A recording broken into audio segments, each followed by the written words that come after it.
Good evening. My name is Richard Cream and I'm Chair of the Permanent Public Building Committee. Welcome to the October 21st, 2025 meeting of the committee. Under Governor Baker's emergency order suspending certain provisions of the open meeting law, General Laws, Chapter 30A, Section 20, issued March 12, 2020, and in effect until termination, meeting of public bodies may be conducted virtually, provided that adequate access is provided to the public. On March 28, 2025, the remote public meeting provision was extended through June 30th of 2027. As a reminder, this meeting is being recorded via Zoom and will be uploaded to the town's YouTube channel for publication, later viewing, and administrative purposes. Thus far, I think there's only one member who might be attending and joining us remotely. That will be Roy Chicoletti. Everyone else is present today. All votes will be conducted by roll call and recorded as such in the minutes. So that brings us to the first item on the PBBC agenda, which is the public comments. So are there any public comments that we'd like to, that the committee or actually the committee would like to share? Okay. Thank you very much. All right, we'll move on to the approval of the minutes.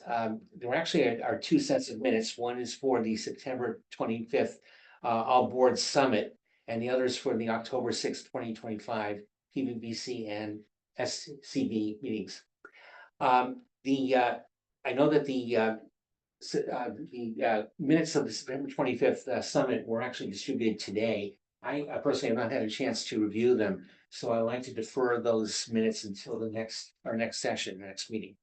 So that would bring us to the minutes of the October 6th, 2025 PBBC and the school building committee meetings.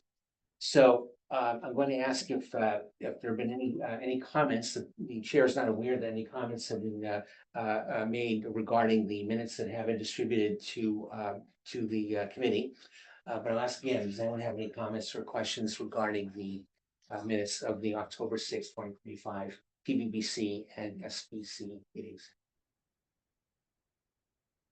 All right, hearing none, we'll deem the October 6th, 2025 minutes to be approved and filed accordingly.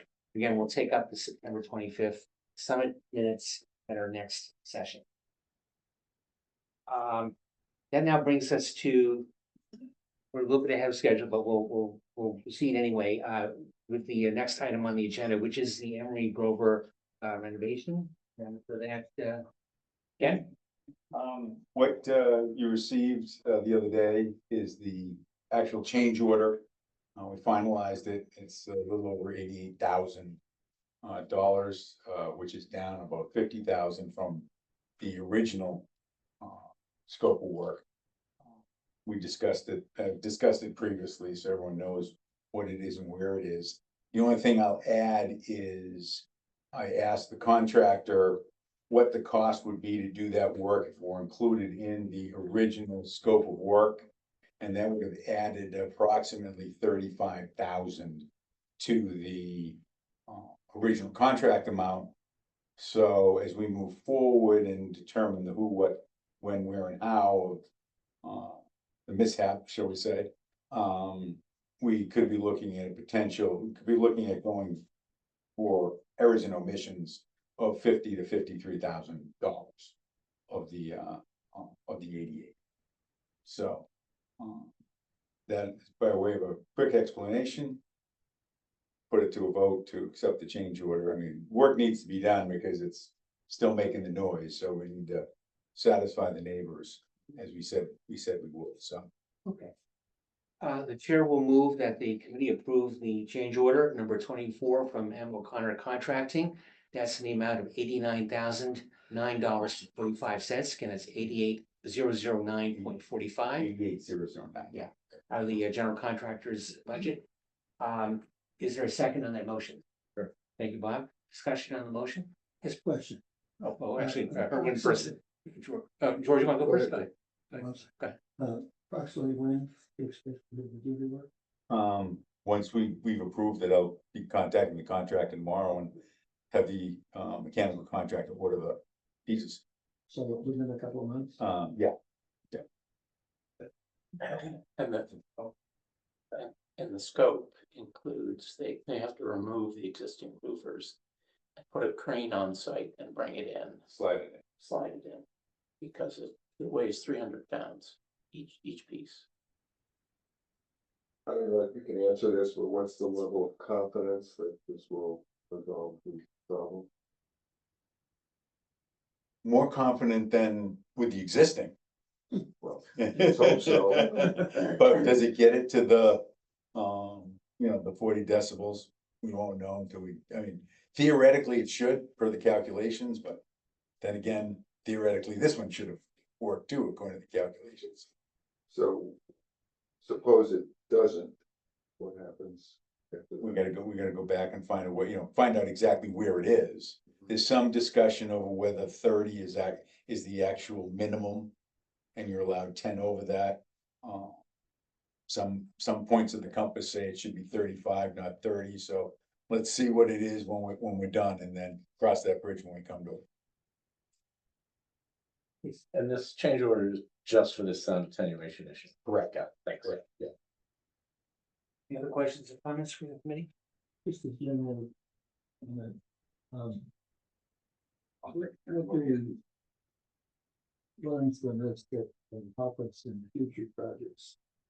So we don't run into this problem, is there something you can put into it? So what, I mean, this was the design, the acoustic designer said, you meet your, until we find out really why it happened. We can't really address how to mitigate it in the future. I don't know, assumptions were bad, calculations were bad. The wrong product, I don't know, but our sound consultant is working through that, coming up with his own recommendations, and then we can try and figure from there what the issues might be. Any questions, comments from the committee?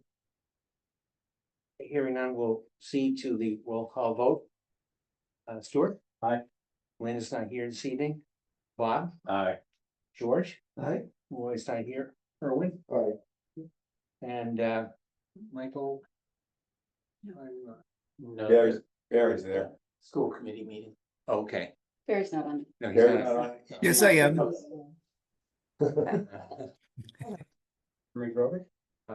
All right, then in that case, so the chair votes aye, and that's. Yeah, we just had.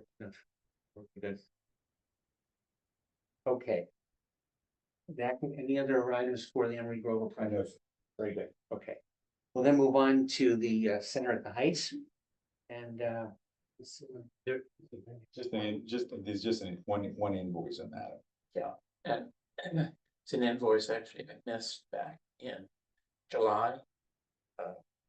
It's for $6,000. You missed it, we all missed it, I kind of suspected. Well, they did send it to Catherine, so that's their fault. Cause she would miss it. But we did receive the design development drawings today. And so they need to update the specs because they're on project. I haven't even looked at it yet, so, yeah. And so we'll be sending those to our cost estimator. They'll be sending the DD drawings to But their I can cost. get the estimator. corrections tomorrow and go out to CHA tomorrow. So it's really just that one invoice, and we'll be giving you a design update, I guess, at the next meeting. okay, And then hopefully the meeting after that will have a design development, schematic, design. DD design. Yeah, DD, not SD. okay. DD. The chair. Chair will move that the committee approve the invoice for payment from BH Plus A Architects. That's invoice number 4 for June 2025 services in the amount of $6,000 even, coming out of the miscellaneous budget. Is there a second to that motion? Thank you, Bob. Discussion on the motion? Okay, hearing none, we'll proceed to the roll call vote. Stuart? Aye. Bob? Aye. George? Aye. Roy's not here. Erwin? Aye. Tim? Aye. Barry? Aye. Yeah. He said, Okay, good. We'll deem that to be an aye. And the chair votes aye. Anything else for the center of the high? No. Very good. We're a few minutes early before the start of our next. We do have some other miscellaneous voting items. more invoices. We have the RTU replacement.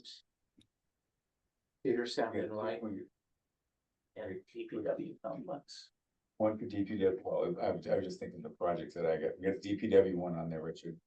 Theater and light And and RTU. RTU. Okay. All right. First item then of the miscellaneous invoices is the RTU replacement, and there are two invoices, both from GTD Consulting Engineers. First is for September 2025 services at Broad Meadow.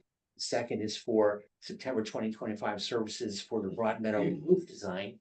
And those are in the amounts of $4,000 even and $2,955 respectively, for a grand total of $6,955 coming out of the designer budget.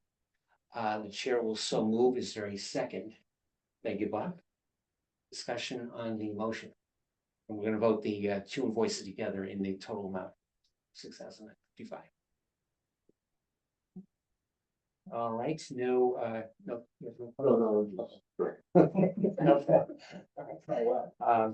All right, we'll proceed to the roll call vote, and Stuart? Aye. Bob? Aye. George? Aye. Erwin? Aye. Chair votes aye, and I think anyone, yeah, Barry? Aye. Thank Yep, you. aye. The chair votes aye. All right. Those invoices are complete and approved. We'll then go on to the next set of invoice, actually one invoice for theater and sound and light improvements. And that's for an invoice from Walker Specialties for services through October 17th, 2025 in the amount of $29,367.50. That's coming out of the general contractor's budget. The chair will so move. Is there a second on that motion? Sure. Thank you, Bob. Appreciate it. Discussion on the motion? It's the completion of that portion of work. So it completes out the safety and compliance to work at both Newman and the high school. Very good. Any other comments, questions? Okay, hearing none, we'll proceed to the roll call vote. Stuart? Aye. George? Aye. Erwin? Aye. Chair votes aye. Any user reps here? No. Okay. Okay. Finally, for DPW, we have an invoice from Lyro Hill. That's for July through September 2025 services in the amount of $9,545 coming out of the miscellaneous budget. The chair will so move. And is there a second? Sure. Thank you. Thanks, Bob. Discussion on the motion. This is for assisting on the CMR. Or no, excuse me, Yeah. the bidding and pre-quals. All right, any other questions or comments? Hearing none, we'll proceed to the roll call vote. Stuart? Aye. Bob? Aye. George? Aye. Erwin? Barry? Aye. And chair votes aye. Thank you. And that completes the miscellaneous invoices. Yep. Any other business before we jump into the full building to these? We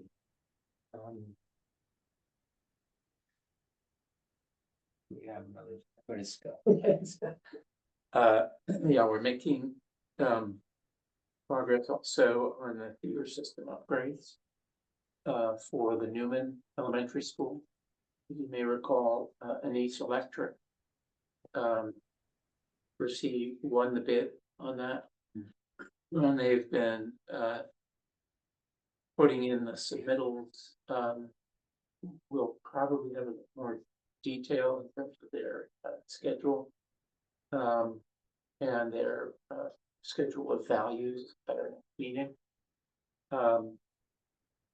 And we're looking at potentially the first change order, which would be associated with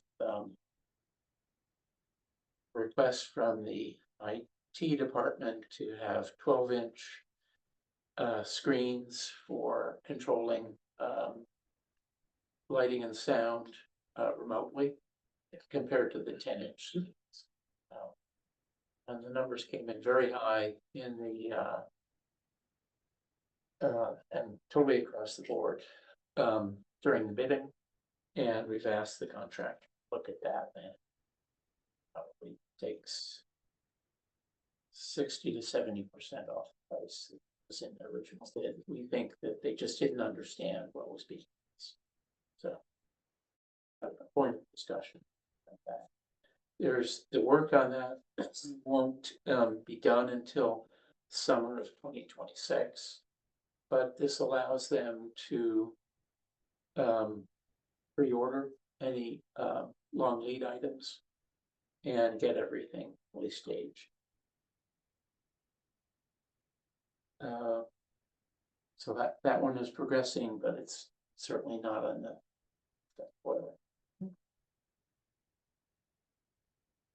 All right, well, we can declare a brief recess for 4 minutes and we'll convene at 11:60. What else do you want to talk about the library? We'll say that for the Well, also the third. the bids on the DPW project were bids, I think you all know, 50 bids were scheduled to come in this past Thursday. And the fire protection filed sub bid. Rustic Fire Protection, which was the apparent low bidder, withdrew their bid. And we received the backup information, and it looks like it's in order, but that's one of the things that Hank and I go over tomorrow. It looks like they made a legitimate mistake on their spreadsheet of forming the carrier or what have you. So,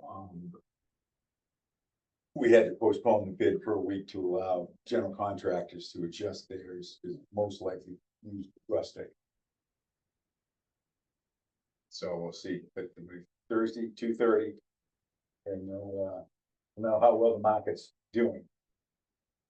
When we get open bids.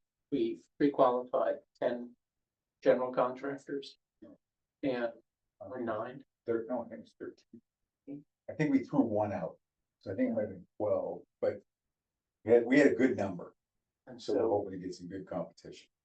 and there are many familiar names who are going after it, and contractors we've worked with on different buildings in town. GNR constructed this building, Rosemary Recreation Center. He said,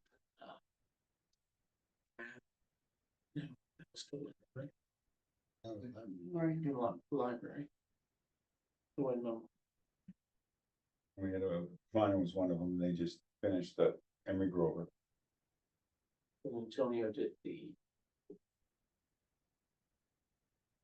Hey, none of the sub bids, other than the one that's still out or being rebid, how the other ones come in relative to budget? Most were over, a couple by a substantial percentage, not a huge dollar amount, but a substantial, like $50,000 on a $200,000 budget. And they came in and said 250, but more than half of them were over the budget, which was kind of disappointing. Given what we thought was an aggressive market.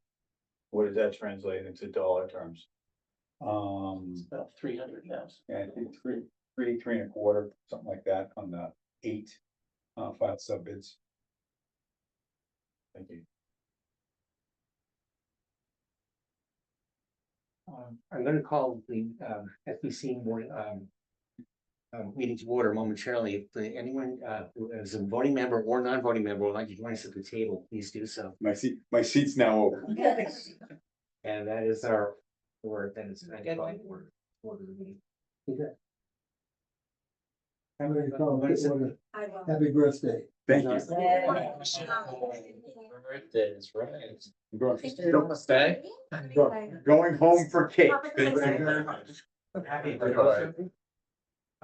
right. Don't stay too long. Okay, I call to order the school building committee for the Pollard Middle School project for notice for October 21st, 2025 at the appointed time of 7:50 PM. And just as a reminder to everyone in attendance that we are operating under the same hybrid rules that the chair articulated at the start of the PVC meeting. In fact, the PVC meeting has not been adjourned. It continues to run as we chart our separate course for the SBC meeting. And it's also as a reminder, when we're finished with the SBC meeting, we'll need to adjourn that meeting, and then pending any other business for the PVC, we will have to adjourn that meeting. So there'll be two adjournments before we close out the proceedings for the evening. With that, we are now in session as a school building committee, and I'm not sure if we'd like to. We have several presentations. And Meryl will be projecting the screen. And I think first, we'll probably have Elisa. Right. And then Tamitha, you'll do yours. Then we'll go through the results of the sustainability workshop. Everyone who were there. And then we'll conclude with presentations of the summary and look at the schedule moving forward that Meryl. So this is a presentation that has been developed as school committee members meet with their assigned elementary schools in particular.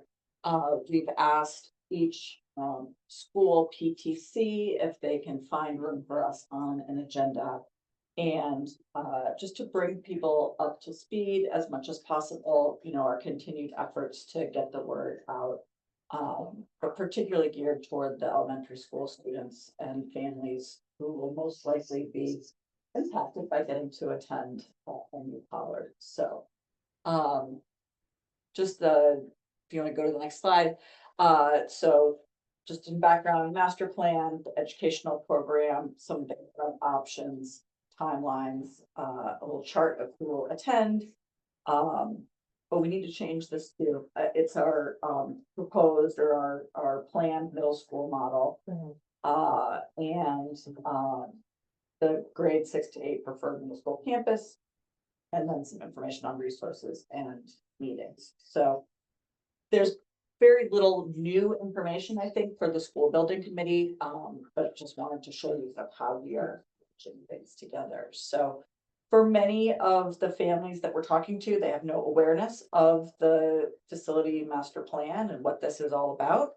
So we're bringing people all the way back to 2019 when the school committee and the town issued a request for proposal to do an assessment of all of our school facilities and to help design a master plan for bringing things up to standards. So the master planning process was comprehensive. It was performed by Doran Whittier over, we had some COVID time in there. Because of that, and because of some of the questions that were raised by the community and different boards, we took a deeper dive into the master plan. And then in 2022, because of a lot of the inflation, we went back yet again and did an update on the master plan to get some more accurate cost estimates at that time.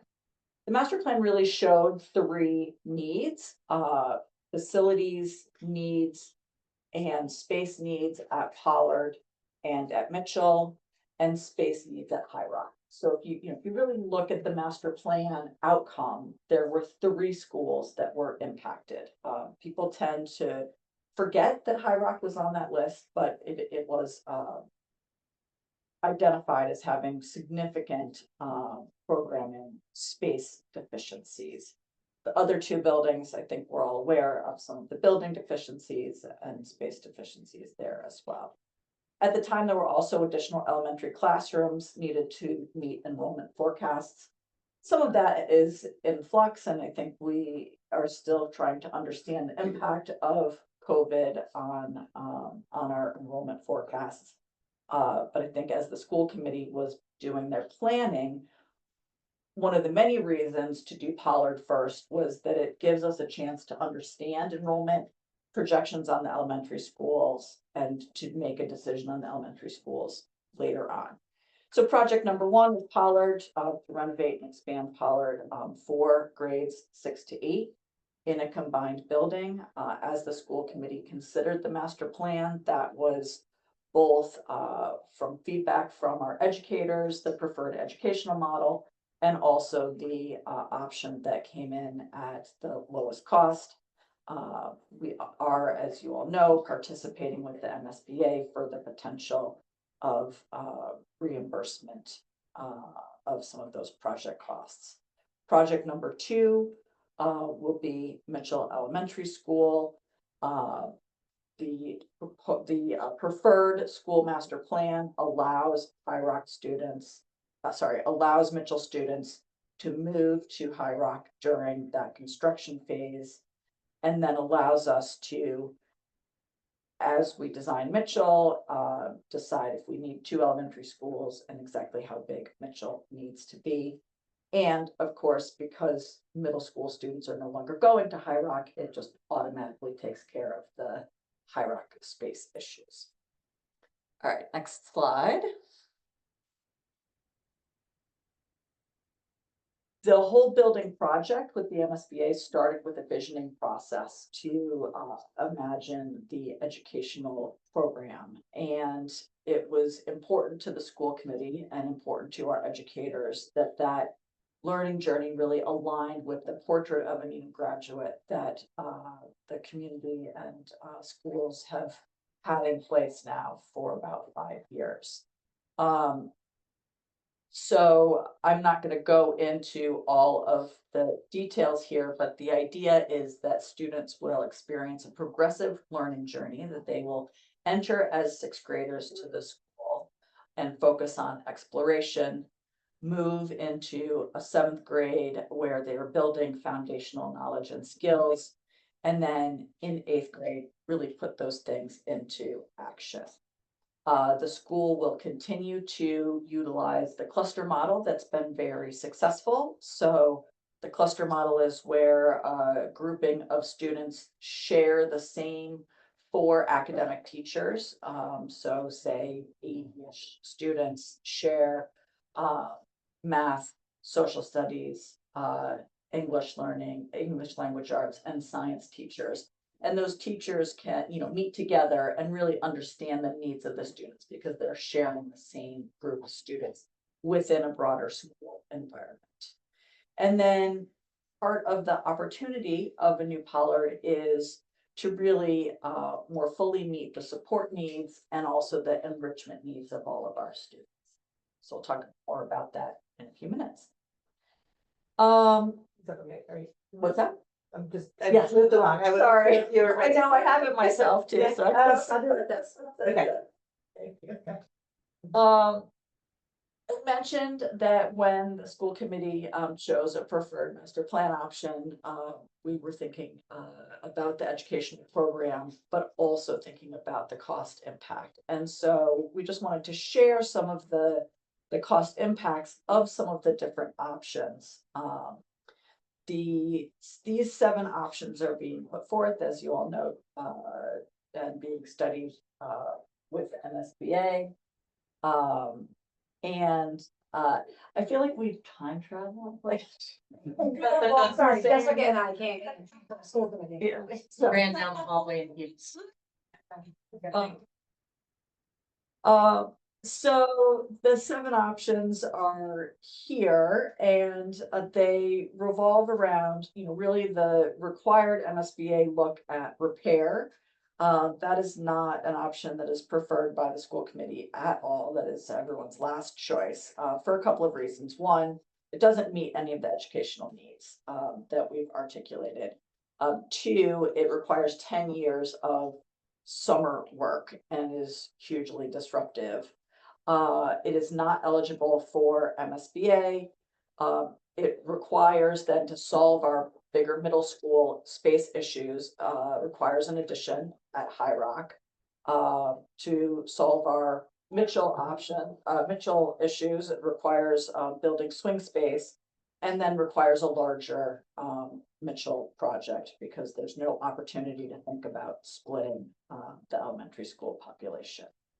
You'll see those additional costs are also incurred in each of the 7, 8 configurations. So even though the estimates of a 7, 8 building, just because it's smaller, come in lower in terms of the actual building, in terms of the broader master plan, each 7, 8 option does require more additional costs. So again, costs to do an addition at High Rock, swing space for Mitchell, and likely larger Mitchell project. The other big questions that we are addressing and that the feasibility study is addressing is, do we do an addition renovation at Pollard?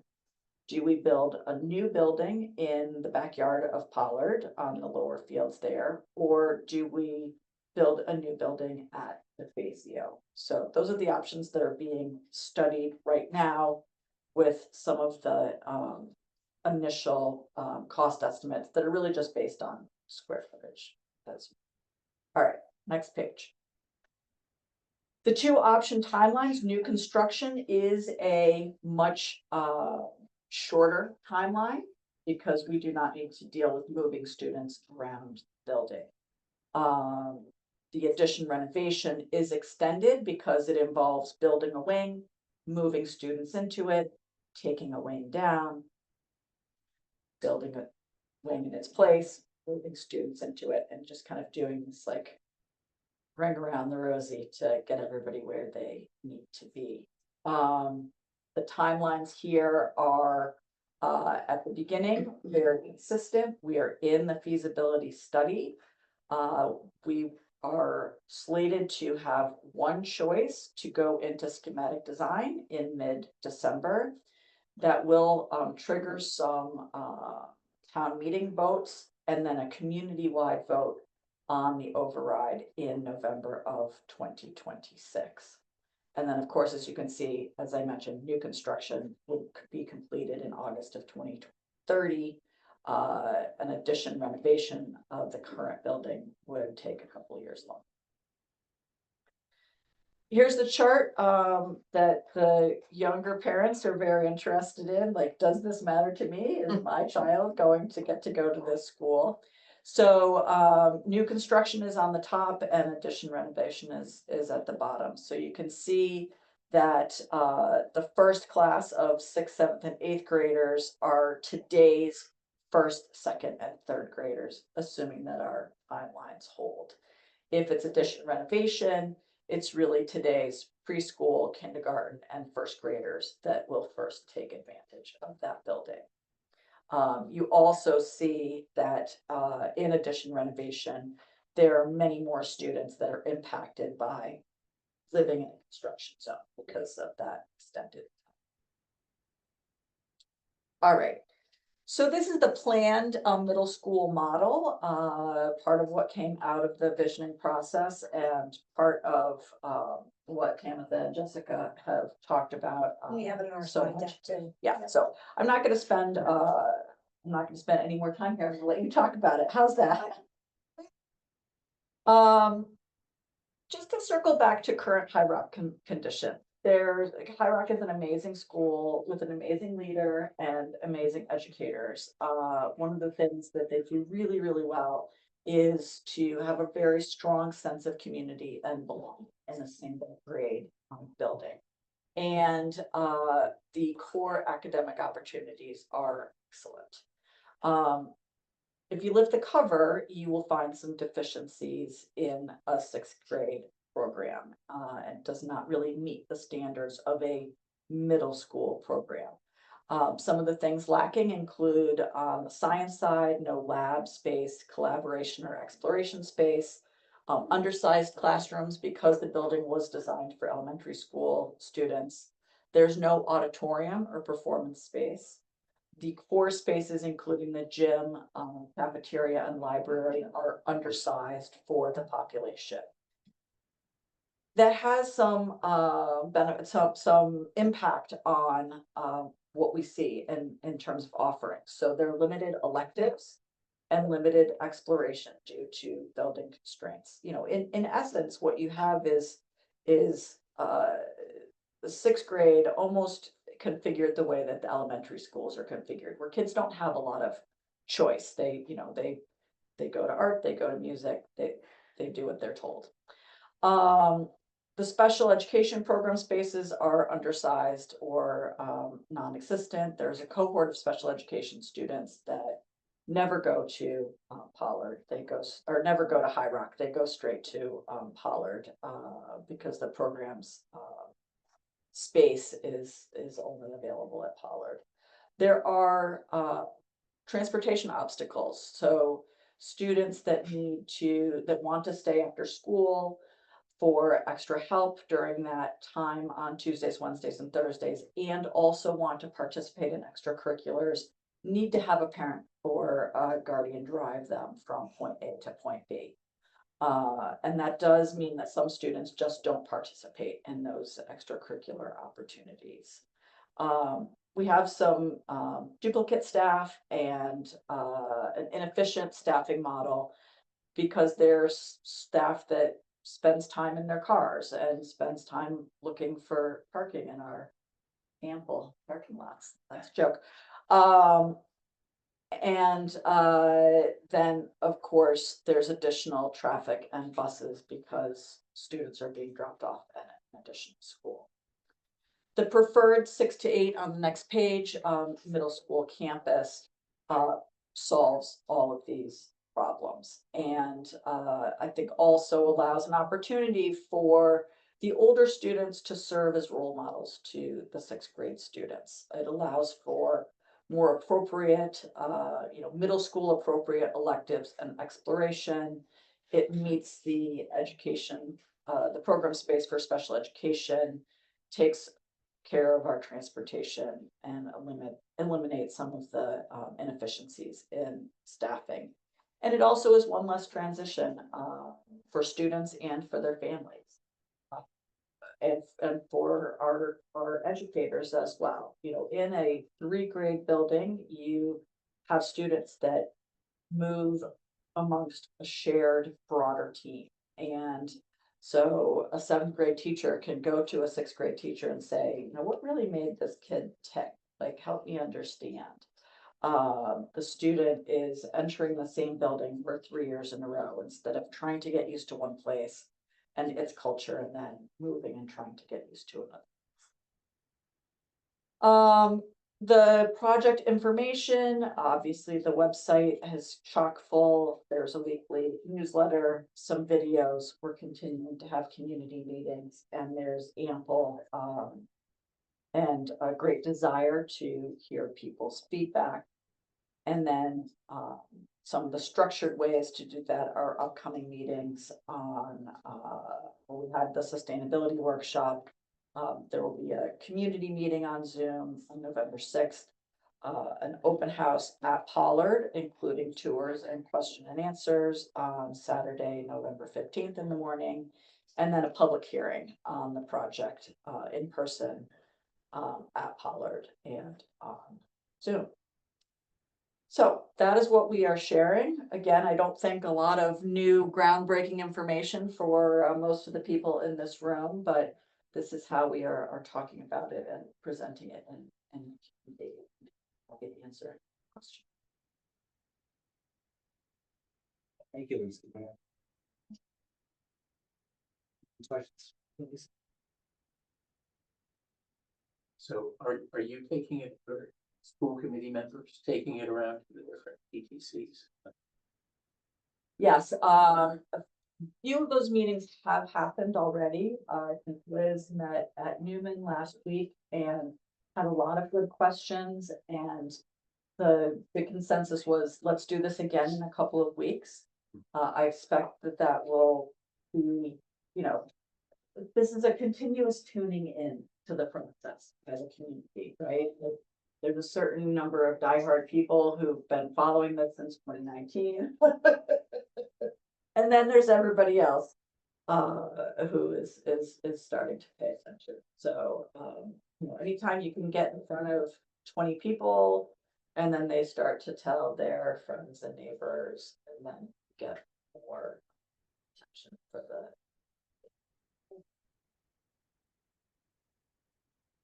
Would you rather share, or do you want me to share? Oh, sure, you can share. Okay. Sure away, Meryl. Yeah.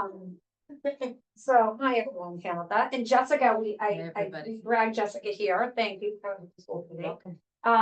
Jessica and I had put together this PowerPoint or this presentation, some of it's redundant and duplicates what Elisa was sharing, but at our most recent open house at Pollard, we had set ourselves up in stations where Meryl and Hank were in one area really talking about the building, the structures, people could go and ask questions about facilities and the current state of Pollard. Another area was school committee members who were talking about the master plan, how does this fit in?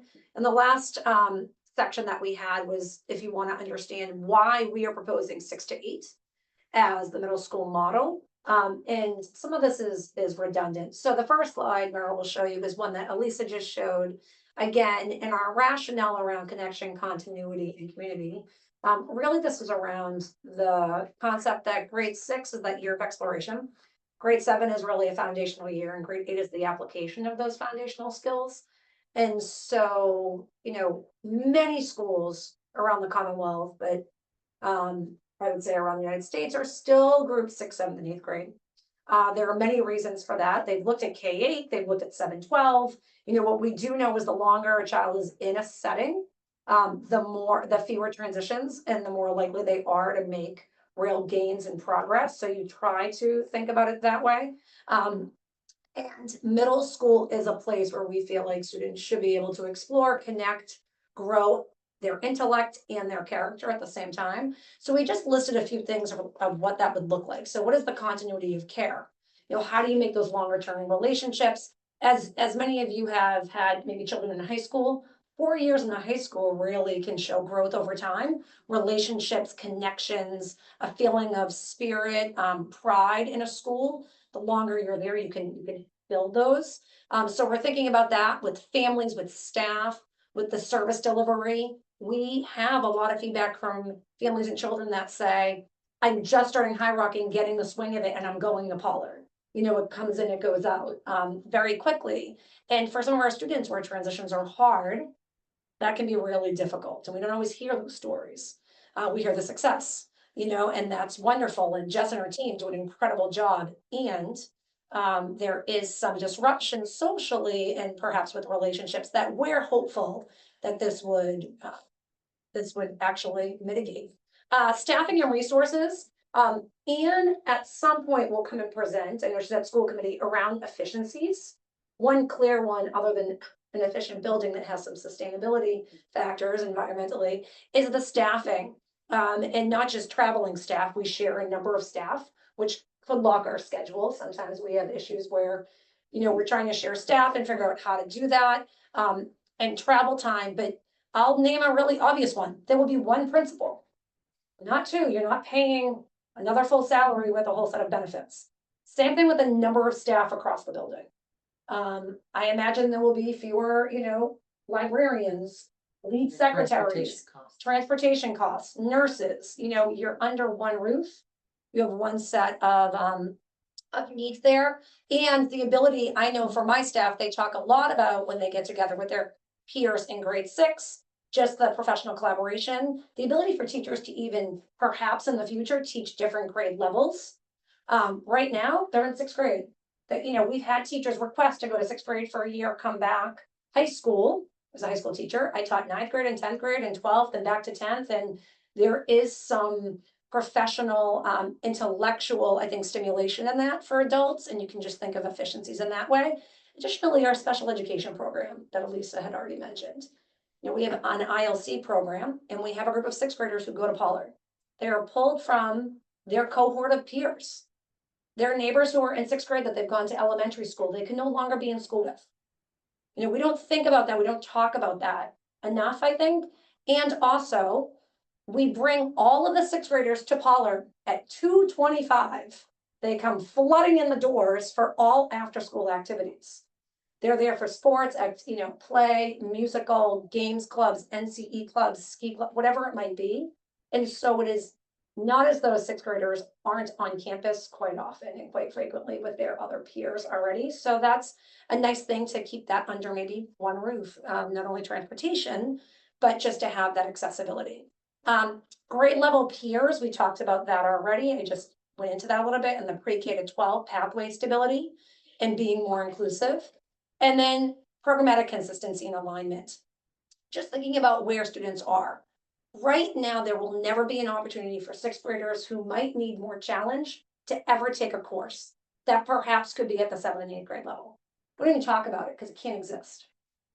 And I don't know if it will exist, but if you don't build a building for it, you will never have students who are advanced in math ever being able to access advanced math classes unless you have some really creative way to bring in a teacher who's a guest teacher from like the high school or somewhere else to offer a standalone. So there just could be opportunities in a way. Perhaps there could be a grade 6, 7, 8th grade band that performs together, not just after school, but during the school day.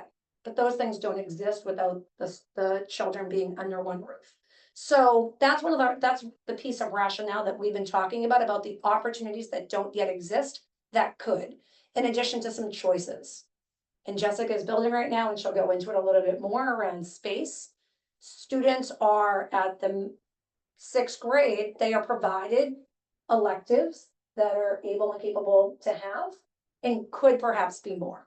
Whereas in 7th grade, they get choices. They could take French or Mandarin or American Sign Language or Spanish. In 6th grade, it's Spanish.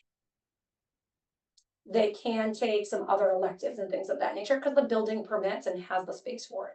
So those are some of the things. I'm going to have Jessica keep going, and the next slide is around severe space and capacity constraints.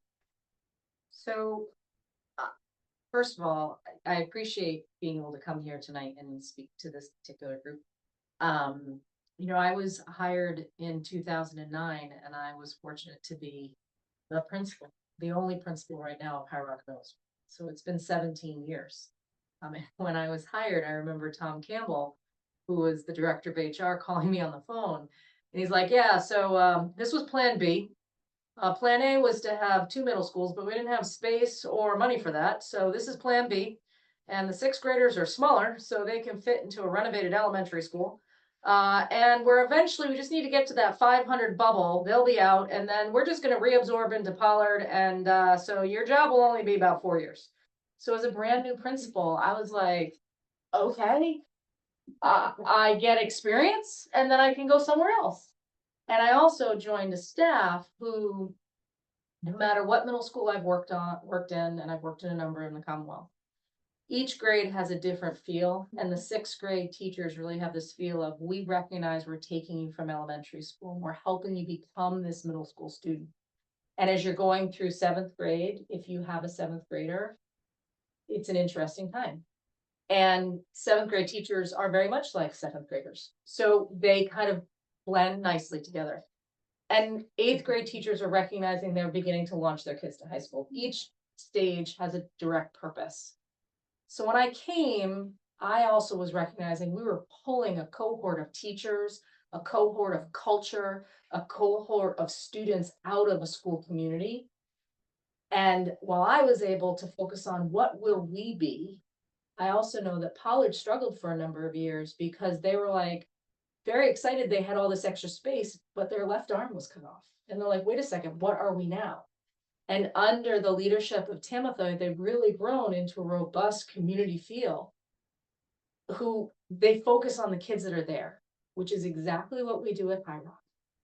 I don't stand in front of parents in March and say, okay, let me tell you all about the High Rock experience. But some of you people, your kids aren't coming here because we have no space for them.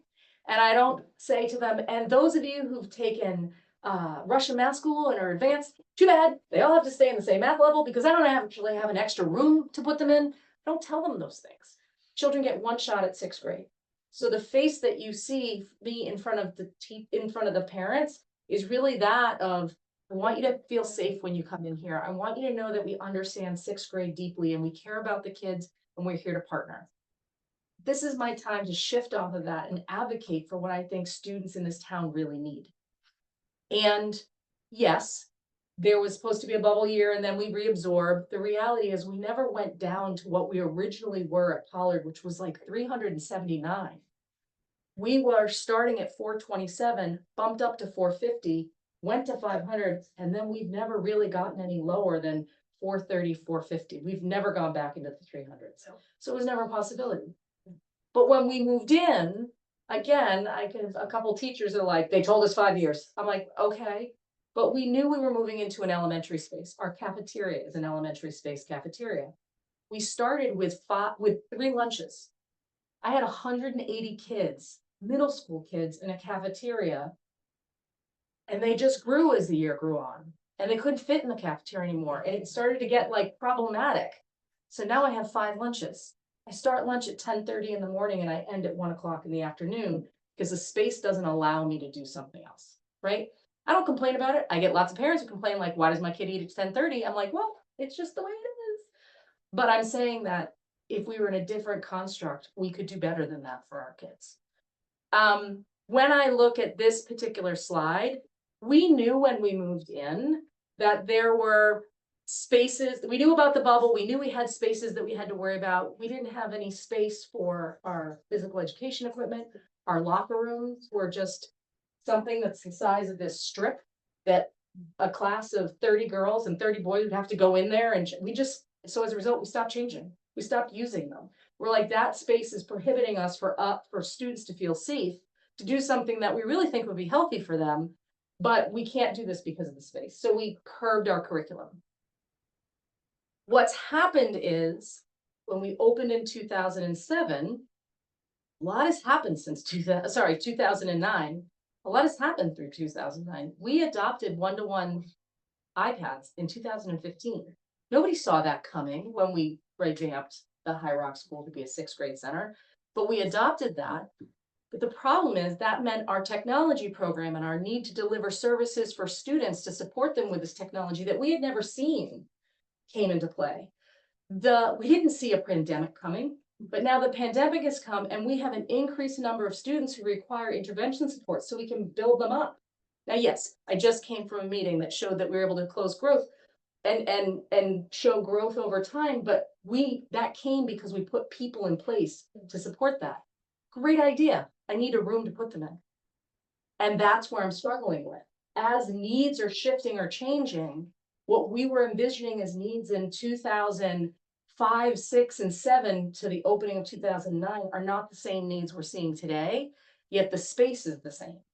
So what I would share is that when the Sunita Williams project came underway, I had the joy of joining all of the meetings with Michael Kaskak in the building of Sunita, because High Rock had to be examined due to the fact the MSBA determined it was still deemed an elementary school. So before Sunita could launch, we had to go through a whole examination of the current High Rock building to see what was its room availability and use if it was to be re-put into an elementary school the size of Sunita and its needs that were in that time. And also to use room availability studies of what is the capacity being used at High Rock. And that was in 2015. And at that point, we were at 100% capacity. Every single room is being used every single period in our building, which tells you when I need more math support, or I have, we want to provide a second language because we find that there's this need. I had no place to have that, right? So, you know, and I think these are all the things about critical services that you'll see. As you go on to the next slide, you're going to see that, again, this initial temporary, we worked for a really hard time to keep the middle schools. Everybody wanted this to be a middle school on 2 campuses. That's great in idea, and maybe it can sustain for a short period of time, but it's been 17 years. And Tamitha, you've been working there for 12. So while this is the best partner I've ever had in middle school, and I think we really are aligned, two things are at play. One, we have different children in our building. I'm reacting to 11 and 12-year-olds needs, and she's got 12 to 14-year-old needs. They're vastly different. So our programming has to shift for the kids in front of us. As a result, we have a two-tiered experience. And we work really hard to have these common experiences to let that transition be less difficult for them. But it is still a challenge. We have, so which leads with difficulty with programming coherence, whether it's social emotional programming, whether it's math programming. We've worked really hard, but we don't have the ability to go next door to the 7th grade teacher and say, hey, I'm noticing that this group has this, so we had to double up on this. You're going to see this with the next group cohort. We have meetings once a month, but there's so many other things versus that day-to-day collaboration that would happen if we were in a 6th grade school. The other things have already been discussed. Specific site constraints, and I appreciate that this was mentioned earlier on the next slide. Oh, so I added a little tagline at the top.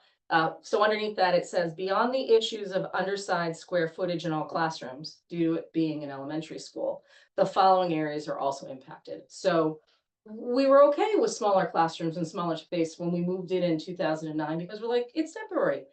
But now over time, our cafeteria, our gymnasium, we have an elementary sized gymnasium. We can have up to 65 students in there at one time. And if it's raining or snowing, we can't put them outside on the field, which is how we've rearranged our curriculum. We have half of them doing in the gymnasium work. We have half of them out on the field, or in the nice weather, we take them all on the field. But when we're in the dead of winter, I've got 65 children running around. I'd love to have you come see. It's a really small physical space. Literacy. It's actually half the size of an MSBA. It's half the size of a regular gym. Our cafeteria is half the size of, it's a cafe, not a cafeteria. Literacy classes, we have a gorgeous library. We have an amazing librarian. We have a rich, robust program for kids to be engaged in reading. But access to the library is severely limited because we have to teach classes in there because there's no other place to put an elective class that we have to have that elective class because we're only allowed 4 and all children have to take it because we don't have any space to provide any other options. As you were mentioning, we just tell them what to do and they do it. They don't get choice. And then while this feels like an adult problem, not a kid problem, it's a very big problem about community and connection.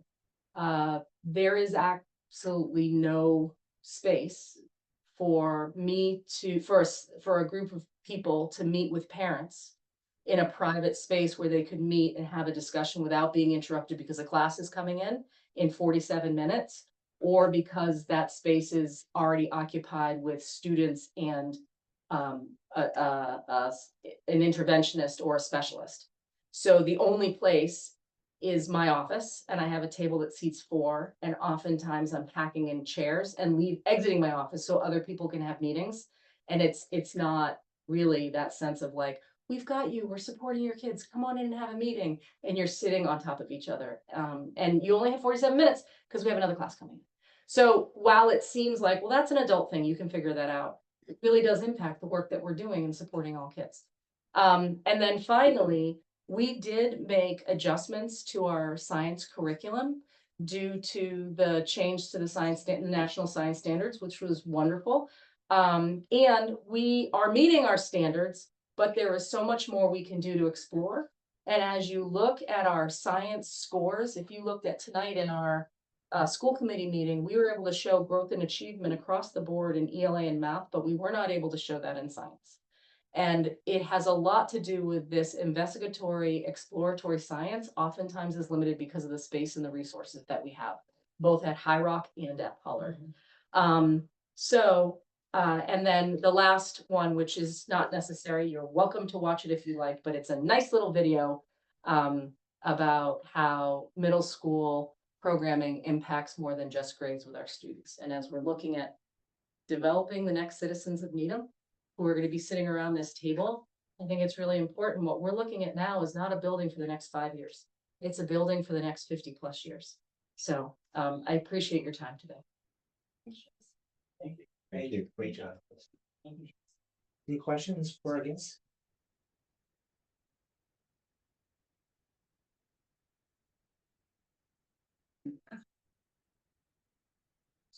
You want to, All right, HMFH is up next.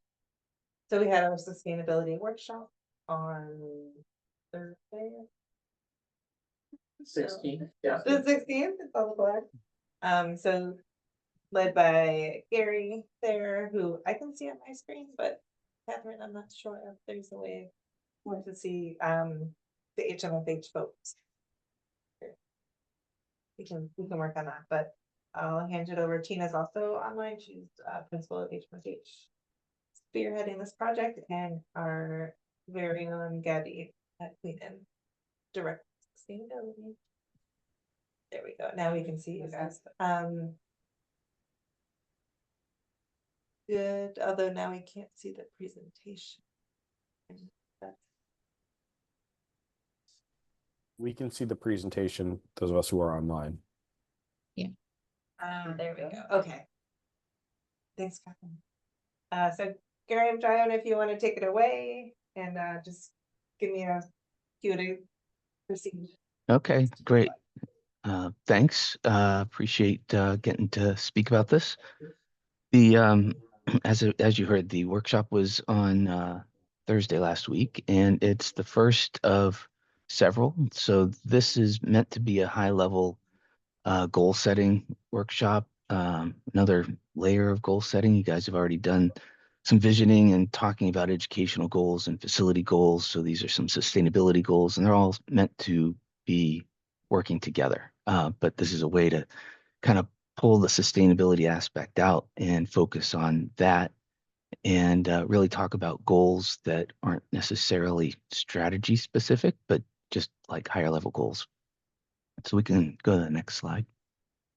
So this was the agenda. We had an introduction by Gabby talking about all the things you guys had done so far in town and what your long range plans are relative to the climate action plan and other efforts. And then we also had Andrea French from Eversource talk about the rebate programs. And then we got into some overviews of sustainability in general, and a little bit of information about the project, other incentives that are factored into incentivizing some of these sustainability efforts, especially on the energy efficiency side. And then we got into some focus areas that really look at sustainability holistically, not just from the energy point of view. So these slides are just kind of a summary of the end product. So we'll just go through the what we worked on. So this is a workshop, and we broke it down into, like I said, different focus areas. So the first one was equitable communities and well-being with the question prompt, and then folks worked together at their tables, and then we tried to capture as much of the ideas that came out. You'll see dots on these sheets. That was what folks did on the way out, was basically vote on the goals that came out of these activities as to which ones they thought were the most important. We can go to the next one. This one focused on resources and economy, and there's some overlap between these focus areas. Like a lot of sustainability, there's a lot of interlocking ideas, and they all kind of support each other too. So economy can be discussed in several different aspects. We can go to the next one. Water and ecosystems, and this one got a lot of, I think, more passionate conversation in the groups. As being along the Charles River, it's an important thing that you guys are dealing with on a regular basis. So that was interesting conversations. We can go to the next slide. Discovery and change. This is also important and really tied to school buildings in a big way. So it's really about understanding where we can make changes and what we can do. And I think the biggest priority kind of came out of this particular activity. We can go to the next one. And then energy and integration. So I think a lot of people are already fairly attuned to this in a lot of locations. So renewable energy efficiency, it's what a lot of people are talking about, but it's really how does that connect with other supportive aspects on the sustainability side. So like I said, we took all these goals down and we used, we gave everyone some stickers and they could vote. They didn't have too many stickers, so they couldn't vote on everything. So it was a way to kind of filter things down to what people thought were the strongest goals. And the one that got the highest number of votes was the idea of a magnet school for sustainability, really looking at it as a great demonstration and another tool for learning. So there's some good ideas that come out of this. Designing for flexibility and expansion, and designing for human comfort and student comfort. And I think wellness was another aspect that was discussed in several different conversations. So I think that's rolled into this idea. And I just want to say these, and on the next slide, you can go to the next one too.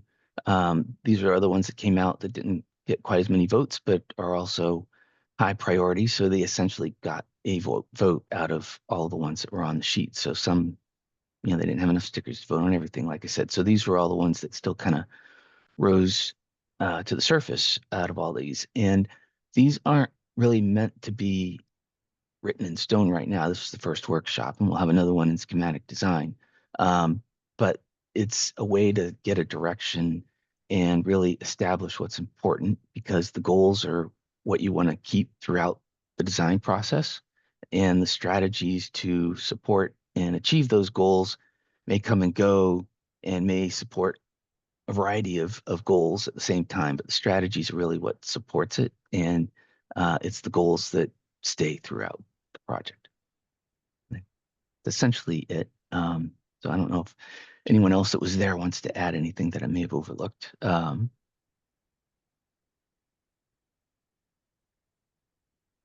Gabby?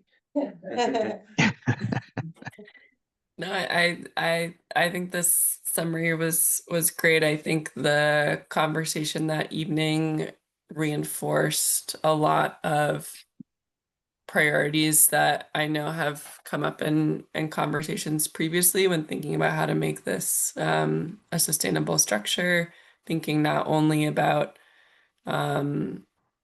solar and heating and cooling systems for the building, but make it a building that's appreciated by the students, and really integrating sustainability into the curriculum as well. So I'm excited about the conversations that have started. I'm hopeful we'll get to broaden those conversations even more in the second and third workshop and draw some more folks into that conversation. But I think it was a great start.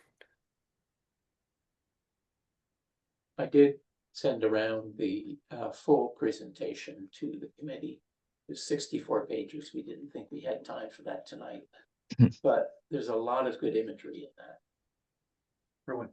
I think the summary is great. One thing I would add, I'm not sure if it was on any of these slides, but we did talk about composting and trying to incorporate that into what would happen to the food that's generated on the site. Again, keeping into the same theme of sustainability.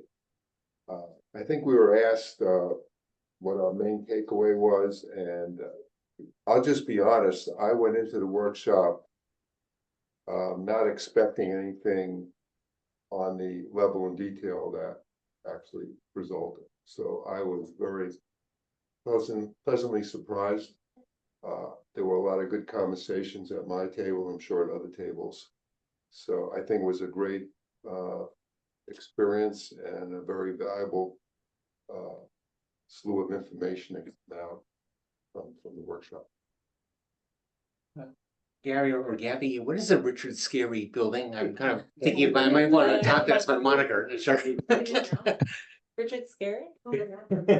I think that's your house, Richard. Probably. I remember Lowly Worm. Yeah, lowly worm. I think that's my favorite goal on here. It's such a great goal. Something else that came about was making sure that the sustainable elements were celebrated instead of hidden. Yeah, having glass so you can see how the water was going through the building or Yeah. how the energy was being supplied to the building. So the building would act as a teaching tool as well as functioning Yeah. well. Another question, when in this process will costs be put in? In other words, what it all might cost, what sort of included in the numbers we've been presented with so far? What premiums might be for additional things, and just doesn't sound like you started it, but I'm just curious in this process, when do you expect to have that be part of your conversations? Can I preempt that slightly? Because my curiosity is, as a governing body in this process, this is all great. It's really exciting. What impact does this have? Because we've got 7 options on the table. We are grinding through some. What is our decisioning matrix? And to me, I feel like this has got this particular piece has got an impact. It's either got an impact on alternatives in the options, or it has impact in when we actually narrow it down to what approach we start to take. And that, I think, is driven by cost, but more importantly, how are we gonna frame this into the process? So we can start making decisions, because we could throw all the costs we want on this. We could come up and say it's gonna cost all this money, but we still have to ask the question, what does it impact and how does it guide us in this process? Sorry, I just felt that way more to the point. I think this is a framework that would apply to whatever the preferred design alternative turns out to be. So it's not necessarily tied to any one site. I think it's a concept of what we'd like a new power to kind of incorporate in the agenda. Do you think it affects any of the options, meaning that if you had one option versus another, you could do sustainability in one, you can't do sustainability on the other? That didn't seem to come up on it. It didn't come up in that discussion. I think as we have discussed it with the design team, there are challenges with each site. But DeFazio is a more open site. There are not a lot of tall trees. And so eastern, you really get sun daylight throughout the day on that building. Whereas Pollard has the big pine trees that cut down the amount of light coming into the building. So there are greater opportunities, I think we discussed this last time, greater opportunities to have daylighting into all areas of the building if you're on DeFazio. Well, 2 things to your question too. Is it, I'm hearing that with the building, whether it's new on Pollard or on DeFazio, that it offers possibilities. Does an add reno or a reno offer the same level of possibilities? Did you discuss that? Or is that not applicable because of the location or the way the school is already established and set up? And if you're doing a renovation, does it significantly cut down on some of these options? The renovation does, if you're assuming that you're gonna keep the existing structure. And the existing structure, as we discussed in the walkthrough, because it's floor to floor, is lower than what you would do in a new building. That you're constrained in the energy systems that you can use. You could still do geothermal, but the constraints for putting in how you put ductwork into that existing framework is very difficult and would likely lead to demolition of the 1-story building at very least. I think that's why, yeah. That's why we weren't saving much of the existing building. Sorry to interrupt you, Hank. Please. Well, no, if you want to add on to some of those.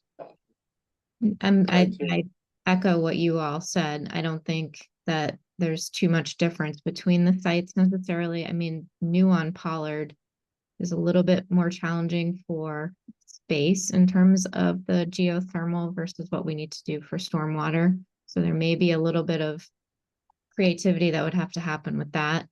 I think the daylighting piece, like you also talked about, I think you have more space on DeFazio and more ability to get more natural light into the building. but I think, either one it's pretty close. Yeah, I think I would also add that certain strategies may be easier to achieve, like you're talking about, but s- buildings being sustainable, the projects being sustainable can happen in both locations, so it's, you're still going to have those goals regardless of which site you choose, but how easy it is to achieve those goals may vary depending on which site you're on, and something may be easier to do on the existing site that is by nature what that site is versus the DeFazio site. So there is better solar access, for example, when it's a level piece of land, which makes certain things easier. You know, as an interesting site, one might say the existing site is very interesting because it's so three-dimensional. So there's a lot of different benefits in both places. I think to address Don's point, town has one geothermal building currently, which is PSAP. It's the most energy efficient building in the entire portfolio. It has the least maintenance. And if Barry is still on, he will hopefully opine Yes, on the advantages of geothermal. it's the easiest building to maintain. Great. It's designed to receive solar panels on its rooftop, that's PSAP, but the pine forest is too close and shades the building too much, and it would not achieve the net zero target that it was originally designed for. MSBA requires us to do a minimum of LEED silver, which is what we achieve for Sunita Williams. They also, and the energy code is pushing the building toward all electric. And that means either air source heat pumps or ground source heat pumps or a combination of the two. And by having already adopted the specialized opt-in code, that potentially gets us 3 additional reimbursement points from the MSBA. But the geothermal direct payments from the IRA are still valid today. And we hope and assume that they will remain valid until this project is completed. Tina, do you want to elaborate on some of the other opportunities for reimbursement? There's one other reimbursement point that you can get for healthy materials. So getting a number of the healthy materials in LEED, which we should be able to achieve with this also. I know that the utility, and Gary, you can add in, the utility will also give us additional reimbursement for the ground source, but I'll let you elaborate. Yeah, I was going to say that they give money for several different systems, VRF, air source, and ground source, but the amount of the rebate is higher as you go from VRF to ground source heat pumps to help incentivize those. And there are other benefits to ground source heat pumps. I think the maintenance side of it is probably much better than the VRF side of things. And acoustically in neighborhoods, more of the systems are underground and in the buildings. So it's a quieter system in general. So it's great if you can incorporate it.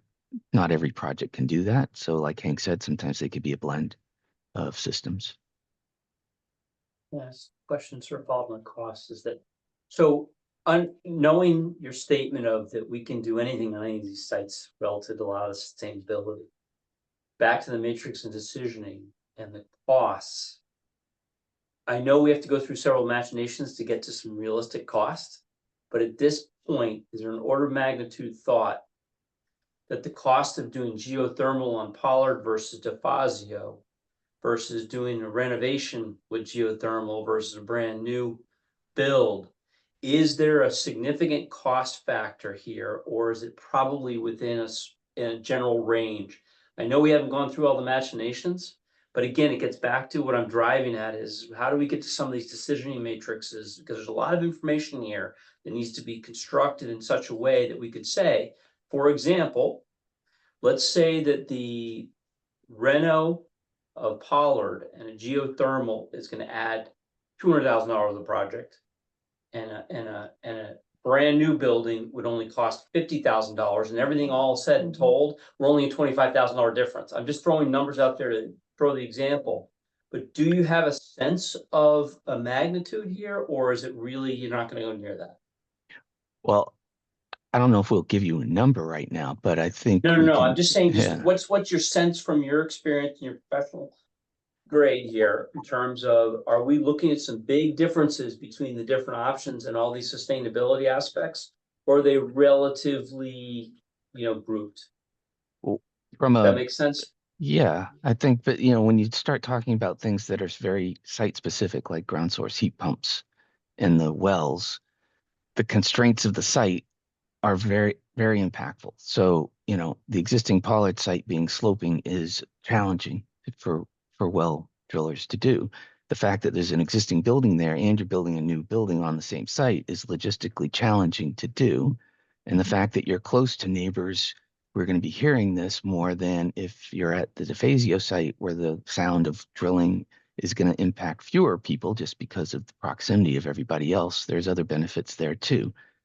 So it's just going to be easier to do at DeFazio for that kind of thing. And that saves money and time because it's easier for the contractor to get in and do what they need to do. And there's less skipping around the site and maneuvering around all the different things that they're trying to do, keeping the site safe for access, doing the drilling, and doing the construction and lay down space. So it's just much more challenging. It's not impossible, but it's just more challenging. And that impacts costs. But Hank, and Richard, do we have time to grind through that and all these different things? Does it matter?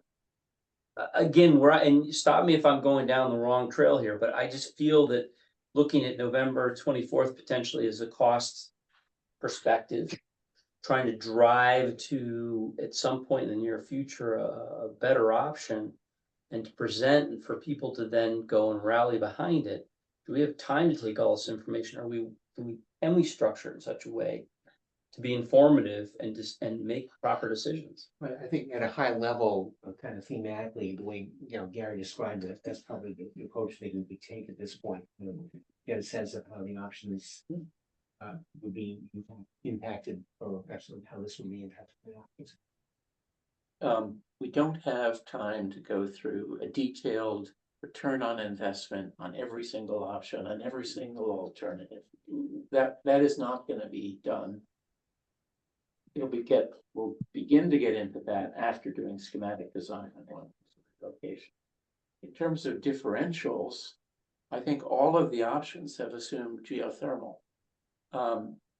It's required. We're not allowed to bring gas into the building, period. That's not allowed according to the new energy code. It has to be all electric. Now, we can potentially have natural gas as an emergency generator. But so there's, whether you're doing an ad reno or you're doing new building, you're still doing geothermal. Sure, but if you just take it a high level, all other options of the way they want to do, whether it's composting or elsewhere, do we have enough to be able to digest that in this process and spit out a good enough information? I get geothermal is mandatory or pretty much mandatory across the board. Or air source heat pumps. So I'm just asking the high level question, can we get through it, or do we have to start to, ferret out some stuff and move it to the side? And take it into consideration when we get to the actual design. I think other towns have gone through a much more detailed analysis, Lexington in particular. And they even went through and made the determination that from a cost perspective, in terms of operations, it was cheapest to go with geothermal. And then when you layer on and that's in part because of the added reimbursement that you get from MSBA. If the town's doing it on its own and doesn't have any of those reimbursements, it's less attractive, but it's still operationally lower cost in the long range. And when you look at the first 10 or 25 years of operation, I think the payback with the reimbursements, both local, MSBA, and federal, it's the lowest first cost option across the board. That's typically what we see on our projects across the board. So it's not an added cost, it's actually a cost savings. Sure, and I don't mean to get into the minutia, I'm asking more of a process question here. Is that with all this information from sustainability, learning how with the programmatic aspects, have we started to synthesize that into a construct that we can start to work with against these options? So we can come back from this committee and the design to be able to share with others, school committee or whomever, that says, of the 7 options, here's sustainability aspects, here's the value of that. Financial committee, here's the cost of these pieces, to where we can do our job and basically be in a position of good information to make decisions. And that's, I'm not trying to go down to the minutia, I'm trying to ask, generally speaking, where are we in this process, given the time? That's all. I think we need to address sustainability and see, is there a delta from one project to another? And if there isn't, then it's a wash. And we need to determine that, and I think we can determine that without worrying too much about costs. And my gut feel tells me it's gonna be a little different on each site, but it's probably gonna be close to a lot. Yeah. That's my, what I call an engineering gut feel. So from that point of view, we probably should come to some conclusion based on this information that it either is a wash for all the projects, or there's a delta for certain projects at certain locations. It's much easier to put ground source heat pumps in at one site over the other, then there may be an incremental cost that you can benefit that particular project. But I don't think we need to get into detail any more than that. So the real key is there an incremental cost among these different site locations? And if we don't think it's much of anything, and then look at the numbers, I don't think we're talking about a lot of money that's going to affect those numbers. In terms of a delta. Yeah. Yeah, another piece of the sustainability that came up was low carbon concrete. And it seemed that this was very feasible to think about that, and all the buildings are going to need concrete. So I think that kind of speaks to George's point. That's another example of, I mean, sustainability covers, as you see, a wealth of different subtopics. But if we talked about the geothermal, if you think about another big construction impact, that would be all the concrete that we'll be using. So if you're thinking of low carbon concrete, then that's going to be a wash. Right, so the question becomes, is it low carbon concrete or regular concrete? What's the additional cost across the board? So again, I'm just looking at, you guys are deep in this stuff. I'm trying to sort of see, where do we start to bring it up? Would you do much different in one site versus another? Well, yes, but what I'm saying now is that it's not just each site, but do we have room in the entire project to go after carbon concrete versus the normal concrete we would do in our construction? It just gets into a cost, it gets into a framework to be able to see and make decisions. I asked that question, it seemed like it would be feasible.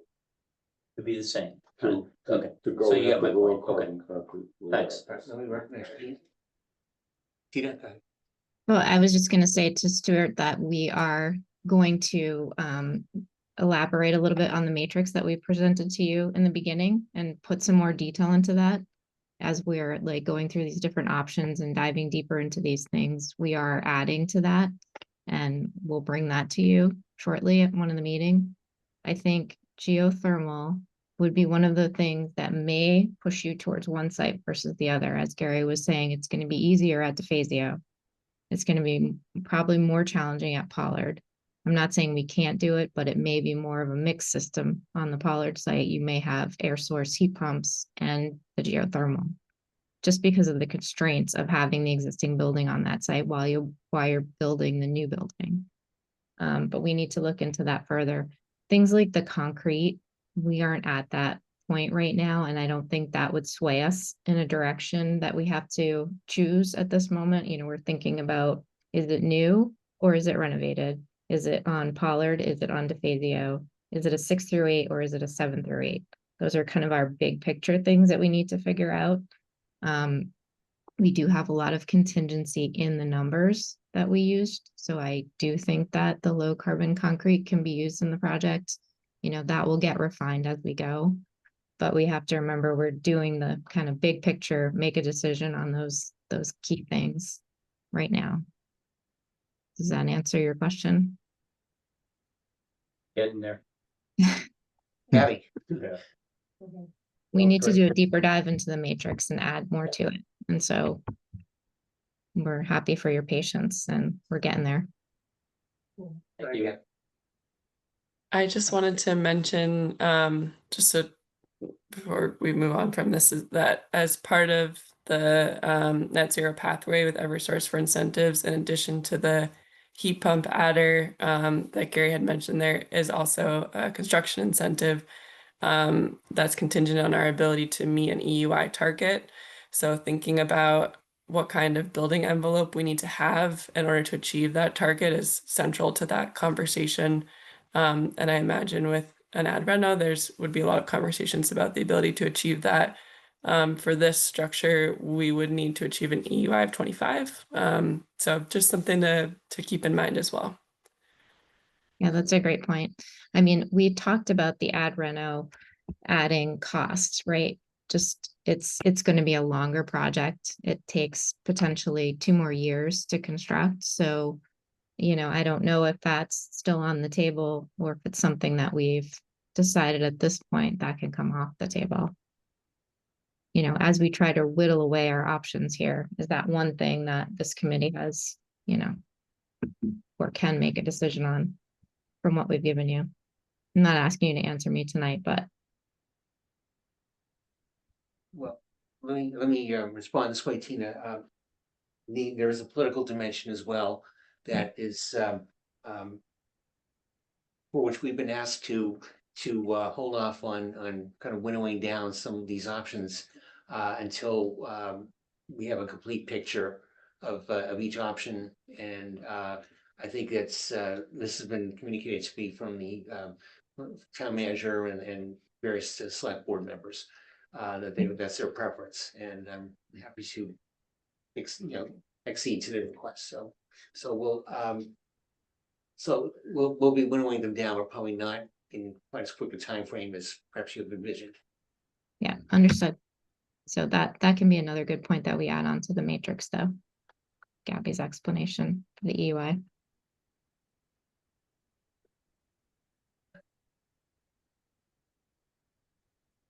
Good.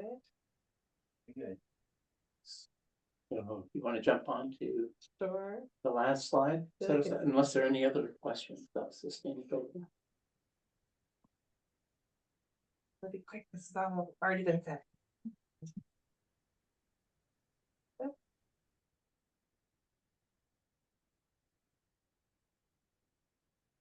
There we go.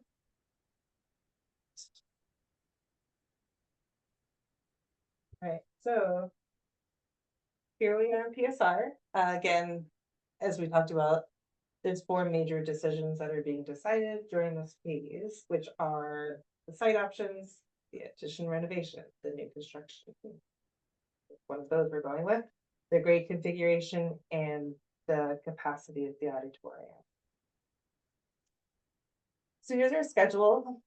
Plus or minus, we've been having some discussions about this. So today, here we are on October 21st. Tomorrow, we're going to be sharing a design with the Parks and Rec Commission at their meeting. So looking forward to exposing that progress in the design. Then roll into November, we're again having 3 community meetings, so plenty of opportunity for folks to get involved, and as Lisa's socializing the project with the elementary schools, we're really trying to get the word out. So there is a website, project website that we have been spearheading that I'll share with you at the end.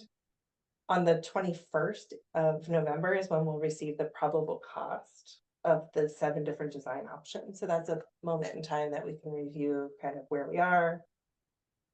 Then on November 24th is to review where we are as far as the 4 items on the table.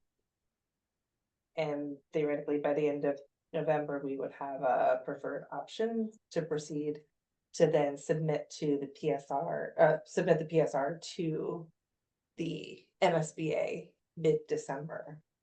So all of this is subject to change. A possible January special town meeting may be necessary to address some of the site constraints, be it the zoning bylaw change that would have to happen and or the jurisdictional land transfer. So again, all very there's discussions to look at this a bit closer. February, we would have the board meeting with the MSBA where they would allow us to proceed into schematic design into the next phase of this project. If there's any decisions that are delayed of those 4 and we can't come up with a preferred option, then it will shift the project in schedule. Any questions about the schedule? Yeah, I had a couple, or Sure. maybe questions and or observation. Mm-hmm. The question is, I had at least requested at our last meeting that we schedule a time to go to the sites and look with whether some markers or some stakes or just some sort of a way to visualize where these buildings would look like on both campuses. And so I want to know, I don't see that on the schedule, so I want to know the status with that. That's my first question. My second question is, and it's more of an observation. It seems to me incredibly compressed on a $300 million project to get on the November 21st, the cost estimates, and then have to make a decision on November 24th. It just, I just look at that and say, really? And I just, you know, I understand you're trying to keep an overall schedule, but it really, and I'm not saying it's purposefully unfair, but it really is unfair to be able to do that. And I'm just, so it's an observation and a concern on my latter part, and just, you can do with it whatever you want. But on the first part, I would like to know when we're gonna be able to go to the sites and do those walks that I think are important for us to really have a good sense of it.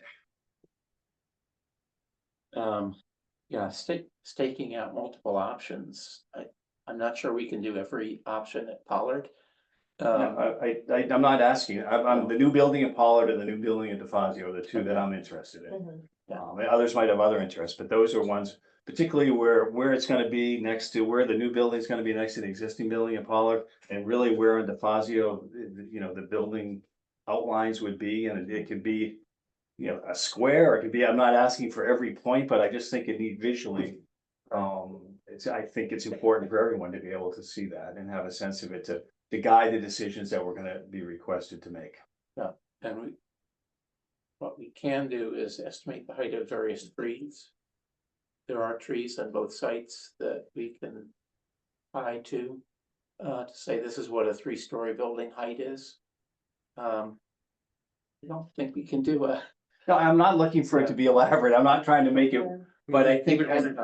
What's that? Large cones, exactly. I mean, I'm not asking you to bring in engineers for this or anything along those lines. I just think it's important, because you say, you know, we're saying these things sort of in the abstract. It'll allow us to make it a little less abstract and. I think that the struggle with that is that the building is still very fluid and iterative. It's iterative right now, so we have to have. Yeah, but we have these, and that's all I'm asking for, is to take these and put the cones out where they would be. And I'm not sure we need to do every single dimension of, Right, for no, example, I'm not- the Yeah. option Right. 7, but you can at least kind of get a sense of the area that which you're driving at. Yeah.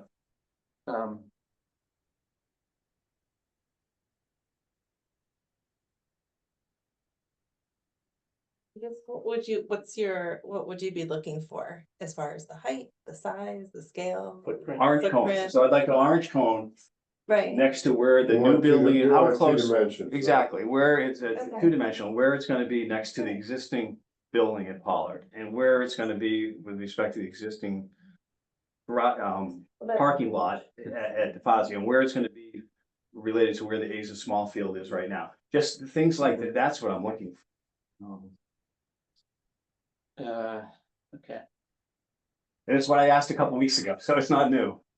Sure. That's right. I think with what's on the table now and what's being looked at, it probably could happen within a couple of weeks, but not before that. Maybe a week, week and a half. Yeah, I mean, I've done something like this in other projects where we actually put up balloons to a certain height. Whatever would mark out the site. Yeah, I was gonna say, my suggestion is you got these little flags that utility guys use, stick to the ground. All you do is put one corner, second corner, third corner, fourth corner, that's it. I think we can just do it right now based on that. And maybe to make it easy is I'm happy to go out with you, just. We know roughly speaking where it is, we can just put it in the corners, both spots, and then people can go at their own time for a day. And we probably have to remove them at some point, so people don't get locked into, you know, what's going on here. But I mean, would that solve it? I mean, to me, I can walk it now. I'm not trying to make more work. I think it's a legitimate request. It's part of the education that we all need and require to make the biggest decision financially the town's ever made. And so, I think that's why it's an important thing to do. Yeah, I mean, I'd be happy to, you know, we can go walk them around and after work, maybe for 2 hours for some. Maybe on the Saturday the 15th, have them up because that's the open house day. You go in the building and you walk out to the fields afterwards. That's 2 weeks, a little more than 2 weeks from now. It's crowded in that parking lot. I was gonna say, yeah. Be pretty careful. That's not gonna work on a Saturday. They don't wanna leave the An flags orange in. cone, you know? They'll probably It's gonna get run over. run over, but. So we'll move it again. They're confused with all the other ones. Yeah. What about, can you spray paint with the orange paint? Do it that way? I think my pause is we don't have the footprint yet. We don't know. We generally don't. I mean, in all honesty, I mean, generally speaking, we've got those diagrams. So we know we could walk 300 paces from one corner of the property in, right? Yeah, I mean, I think the U-shaped one. Unless you really are looking for absolute accuracy. No, of course, I've never said that. Well, that's what I'm saying. I've never So I said- think we can do it. But let's, Mr. Chair, it's up to you. I think of as schematic as possible, even if it's just 4 rectangles, just to get an idea of what the area is that we're talking about for each coverage, each footprint. Well, we ask it this Could I way. suggest the orange spray paint, so you're not looking at things that are in the ground that, you know, they're gonna be pulled off. Pulled out of the ground or in the way of anything, you just put a couple of marks. That's okay with our hosts. Spray paint in the parking lots, okay, please don't spray paint the fields. So in the back of Pollard too, I would suggest coming during a school day. I know that seems antithesis to sort of when you would come, but on the weekends, it's used by a lot of other community groups. But if you came on a school day, we can control the setup, the breakdown, you have a whole day. We can make sure PE classes aren't out there pulling up the flags or the tape or whatever. So I can't speak for DeFazio, I can speak behind Pollard. You know, and the modulars we can kind of see where they are and where they would be removed and where that former tennis court was, that's not really used in that space, but I would suggest a school day rather than a Saturday. Only because it's used by so many other people and they'd be tramping all over it. Monday, the 11th Yeah. is, there's no school. Monday the 10th, Monday, the 10th. we're all gonna be at the high school. So actually That would Pollard be- will be empty. So that would be a good day. Is there are a lot of, you know, On the 10th. 10th. It's the day before It's a school Veterans day, Day. right? No, it's not a school There's day. no school on the 10th or the 11th? Correct. Still don't think. Well, the 10th is a Yeah, professional. you'll look to see meeting. who's permanent for that day and such. We can get back to you, but I mean. So they gave parents like a long weekend, but the staff were. We could at least key height. off of the outside posts that are done. No, And wrong again, we're talking about the teachers. We can check tomorrow. Yeah, we have a meeting tomorrow. We'll check for permanent. Great, thank you. I don't know what John's thinking. I would say the footprint is maybe more important than the height. Yeah. To aid to get this done. We can talk about height when we're standing there. But to help you to limit the amount of work it's gonna take to do this, maybe just stick to the ground. I agree. Yeah, I mean, the U shape, one way or rotated the other way at the back of Pollard, that's relatively easy to mark out, and we can certainly do that. The, we call it spider shape. Octopus. I would Octopus, just do a rectangle, quite frankly. I wouldn't Yeah. bother with the intricacies and Depends, maybe. angles and. Just looking at the overall. Right, difference how wide and is it and how this, deep is it? And that would move there. John, would the 10th work for you? Whenever you do it, I'll be there. I think that. And it's, again, I'm not speaking of that just for me, I just think overall, like, all of us. No, I agree. I think all of us should be interested in it, I'm not making it just my thing, I think. What would be also interesting, I think, as a resource is perhaps to print out the Google Maps view too, which is the sky view, and you can mark it, and then we can look at it while we're there, because there might be some trees that we can't get into to see like a specific corner. That's also a good way to view the site. And Tina, I think your overlays that you've done on the, with the contours underneath. We Yeah. can have those. Yeah, I have one up on my screen for DeFazio. I mean, it may help you to see it because you can kind of see what's there now and how the footprint sits on it. Let me just, and to everybody's point, the building footprint is going to change quite a bit as we go through design, but can you see my screen? Yes. Okay, so you can see the ASA small field here. You can see these are the wetlands. This is the Healy field here. So this is the pavilion right here. The building footprint would take over basically ASA small, take over the pavilion, and then it would head towards the DPW lot. This is the DPW lot right here. I think the refueling station is here potentially, and there's the sheds that are here. This is their lay down lot here. Does this make sense to you guys? They're looking at it. Yeah, and the drive going into the 70 parking spaces, that's the existing That's the drive. existing, yep. And it would pave over the top lot. Which is in here basically now. You can So see it underneath. And then the parking area is up in here, existing parking. So the corner of the auditorium there, Mhm. that rectangle that's almost smack dab in the middle of the parking. Yeah, it's sort of, it's a little bit on the lower end of it, right? Yeah. Right. It's In right the middle next to the- width-wise. Yep, exactly. So, hey, because the softball field that was newly built, that's up above. Correct. Okay. That's a, Yeah. And the track is. The track is still there, yep. Yeah. right there. And the concept is that there would be a emergency access path all the way around the building. And but would also be a pedestrian path. Right. And this is very rough layout. Our landscape architects and civil engineers haven't gotten hold of this, so it's very rough. And this footprint will probably change with our, discussions with the educators and the principals about how they want the pods to work. This isn't quite what it's going to end up being. These may be a little bit shorter. So that's why I'm saying don't get hung up on these footprints because they're going to change quite a bit. But I understand your point on the Pollard site. It might be good for you all to understand how close we're going to build to the existing school. And you could go out there and assume, if we tell you we're going to be 20 feet off the back of this wing, you could stand there and understand how close the construction is going to be.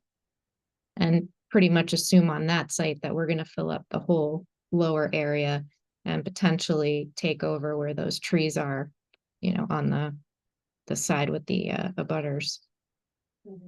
So I think standing on the site and understanding how close construction will be to the existing school will be important.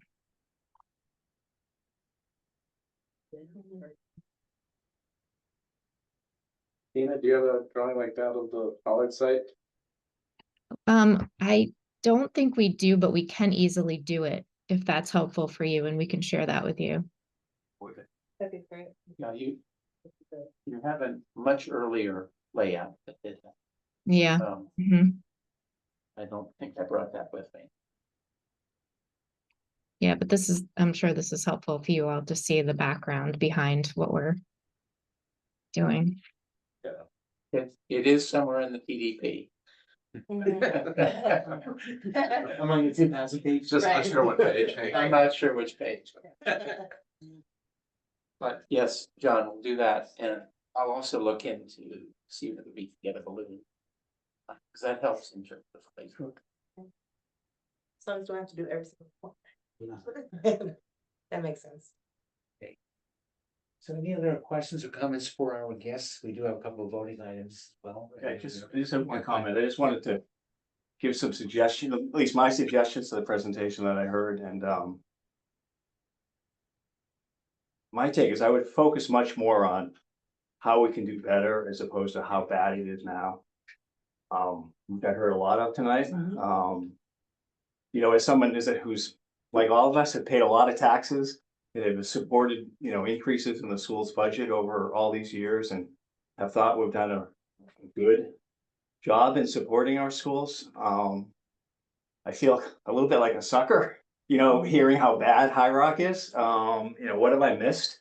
What haven't we done? And I'm not quite sure that's the message that you guys want to deliver. I'm just giving you my own personal view of it.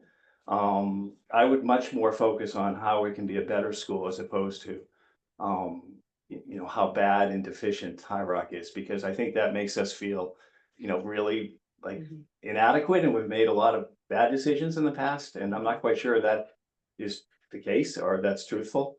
So for my 2 cents, I would focus on the future and making a better school as opposed to how deficient the High Rock School is right now. And that's just you can take it for what it's worth. It's just my 2 cents, but that was my reaction to the presentations that the 3 of you made tonight.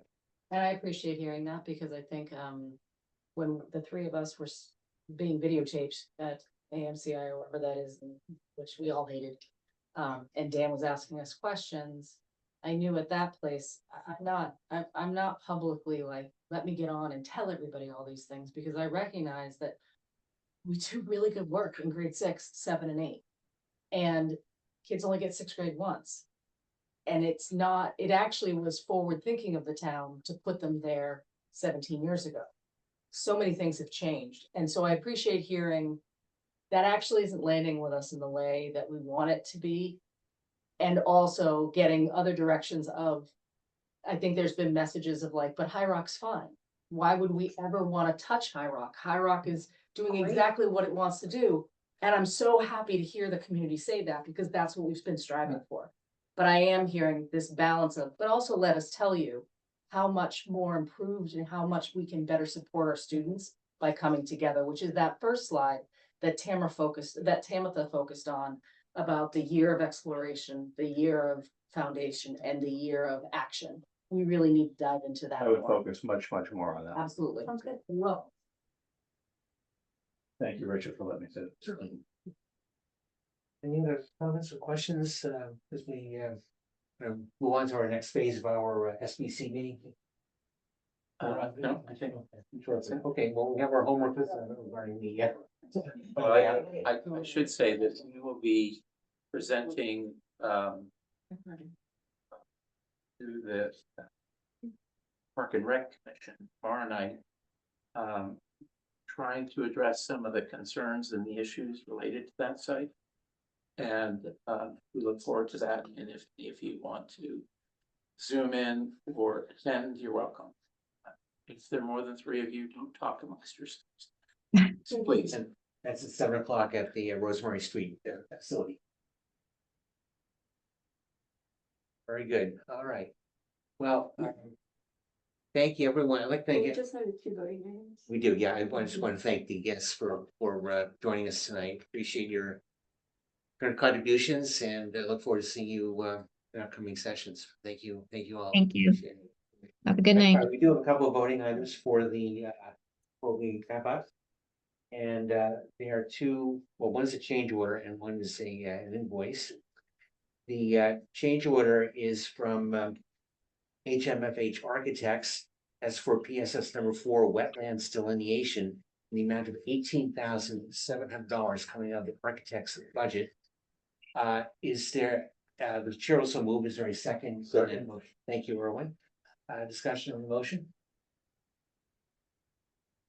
Okay, hearing none, we'll proceed to a roll call vote. Stuart? Aye. Bob? Aye. George? Aye. Erwin? Aye. Elisa? Hi. Tabitha? Hi. And the chair votes aye. Thank you. We also have an invoice from Road Hill for September 2025 services in the amount of $8,070.00, because it's 8070.00 out of the miscellaneous budget. The chair will so move. Is there a second? Second. Thank you, George. Discussion on the motion. Okay, hearing none, we'll proceed to a roll call vote. Stuart? Aye. Bob? Aye. George? Aye. Erwin? Aye. And Elisa? Hi. Tabitha? Hi. And chair votes aye. Thank you. Those are all the items that I have for, is there anything else before we adjourn the SBC meeting? Okay, very good. All right, Chair will take a motion to adjourn the SBC meeting, not the PBC, the SBC meeting. Is there a motion? So moved. Second. Thank you. Is there a second? Thank you. All right, any discussion on that motion to adjourn? Hearing none. Stuart? Aye. Bob? Yes. George? Aye. Erwin? Aye. Elisa? Hi. Tabitha? Hi. And chair votes aye. Thank you. We stand adjourned as an SBC. Thank you. Thank you all. Thank you. And thank you for our guests. No, thank goodness. Thank goodness. In terms of the parks and rec, given on a source of forum So some of the discussions. A little bit. I mean, it doesn't matter if I can go if they want to go, but I think from a PVC standpoint. It's done very well. It's gonna be a winning. It's very nice. Winning down. This is more about, it's more like a big. Is the highest. That makes sense. Yeah. I didn't think you'd end up. Yeah. Which is good. It's a big one, being the highest. See you soon. Thank you. Have a good day. Well, it's one, actually, Stuart raised a good point that. So among the PPC members, how many would like to attend tomorrow night's Park and Rec meeting? I'm gonna zoom in. I don't have. Okay. Thanks, Stuart, you wanna be- Yeah, I mean, I'm happy to back off if we think we've got too many. I'm on the fence. I'm figuring out. I just don't want to force a forum or a level of. We'll be on at 7:05. Yep. And they'll be discussing it. At 7:45. Yeah, I'll be there for part of it. Yeah, okay. I think we're just gonna have to, I would say, sit Fine. apart and I'll discuss. sit back. Not speak. Not speak about this. I'll sit back and stay home. Yep. All right, I'll leave it all to you guys. Oh. You're much better. very good. Well, Be so modest. is there any other business before the PBBC? We've done all the project voting items. I think the only one thing is the meeting that was scheduled for the 17th is a public hearing, so that won't be, I mean, you're all invited to attend, but that we would probably not adjourn the committee. But then the 24th is the all boards Summit Summit. number 2. number 2. Yeah. And then it'll be similar, I think, to the last one where we'll listen to. Now, and if a decision can't be made on a preferred option at that point, there is the possibility of delay. Yep. But I think we would want to determine that at that time. So there's a lot of information that's going to be pouring in during the month of November. Can you just back up and repeat the 17th is it's an open? Or it's, we have our meeting, or are you saying our meeting is? Our meeting is is postponed until the 24th. We'd like to postpone it until the 20th. So we will not be convening as a SBC on the 17th. It's. That's So my who's chairing, who's running the, this public hearing at school committee or? The school committee and Dan. But, so we only have one meeting between now and the 24th? No, the November 3rd, Yeah. And then, then the 24th. right, so we only have one meeting between now and Well, and I the think, 24th. I think, Hank, we should That's a probably problem. think about, East putting a placeholder in for another Monday meeting. In November, that, the following week, and like that, you said the 3rd? So that. Following the week, we 10th. did, Yeah, 10th. Because how can we take all that Right, information? I agree, yeah. I think we should plan on that. Well, on that. we'll have to pencil it in right now. Yeah, because when we're going to the site, so maybe we. But you're not gonna do that at 7:30 at night.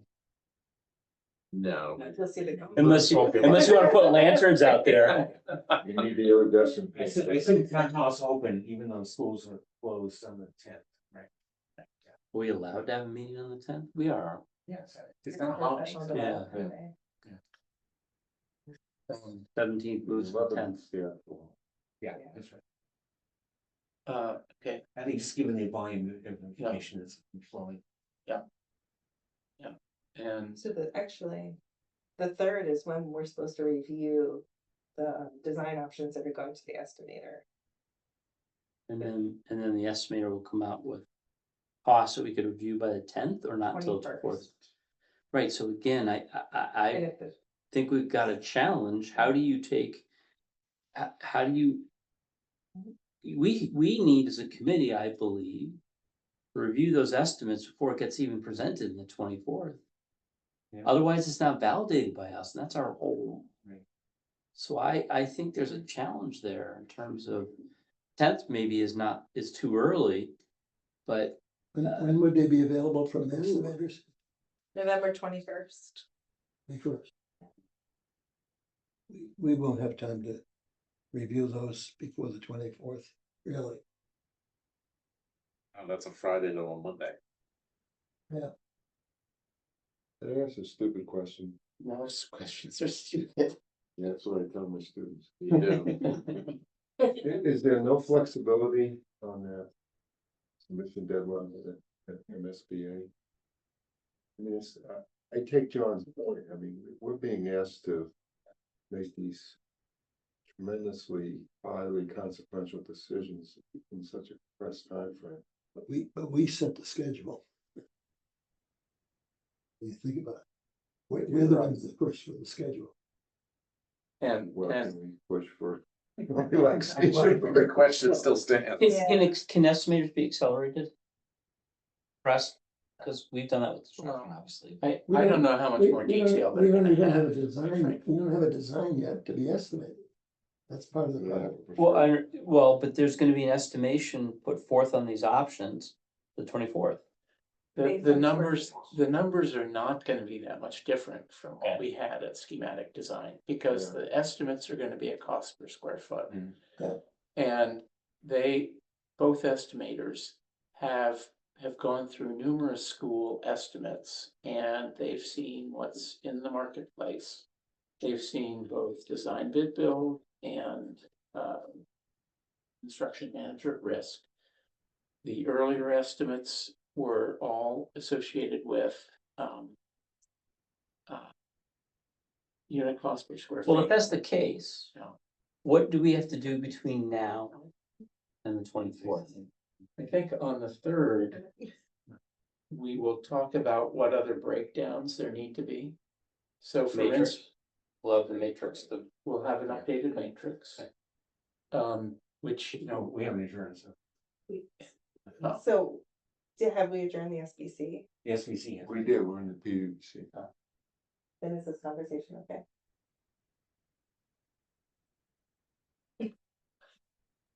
Good question. Probably not. Well, we're setting the calendar for the PBBC meeting, in which the SBC it operates, so I think we're okay from that standpoint. Okay. And so if the 10th, the 10th would be a good night to do that.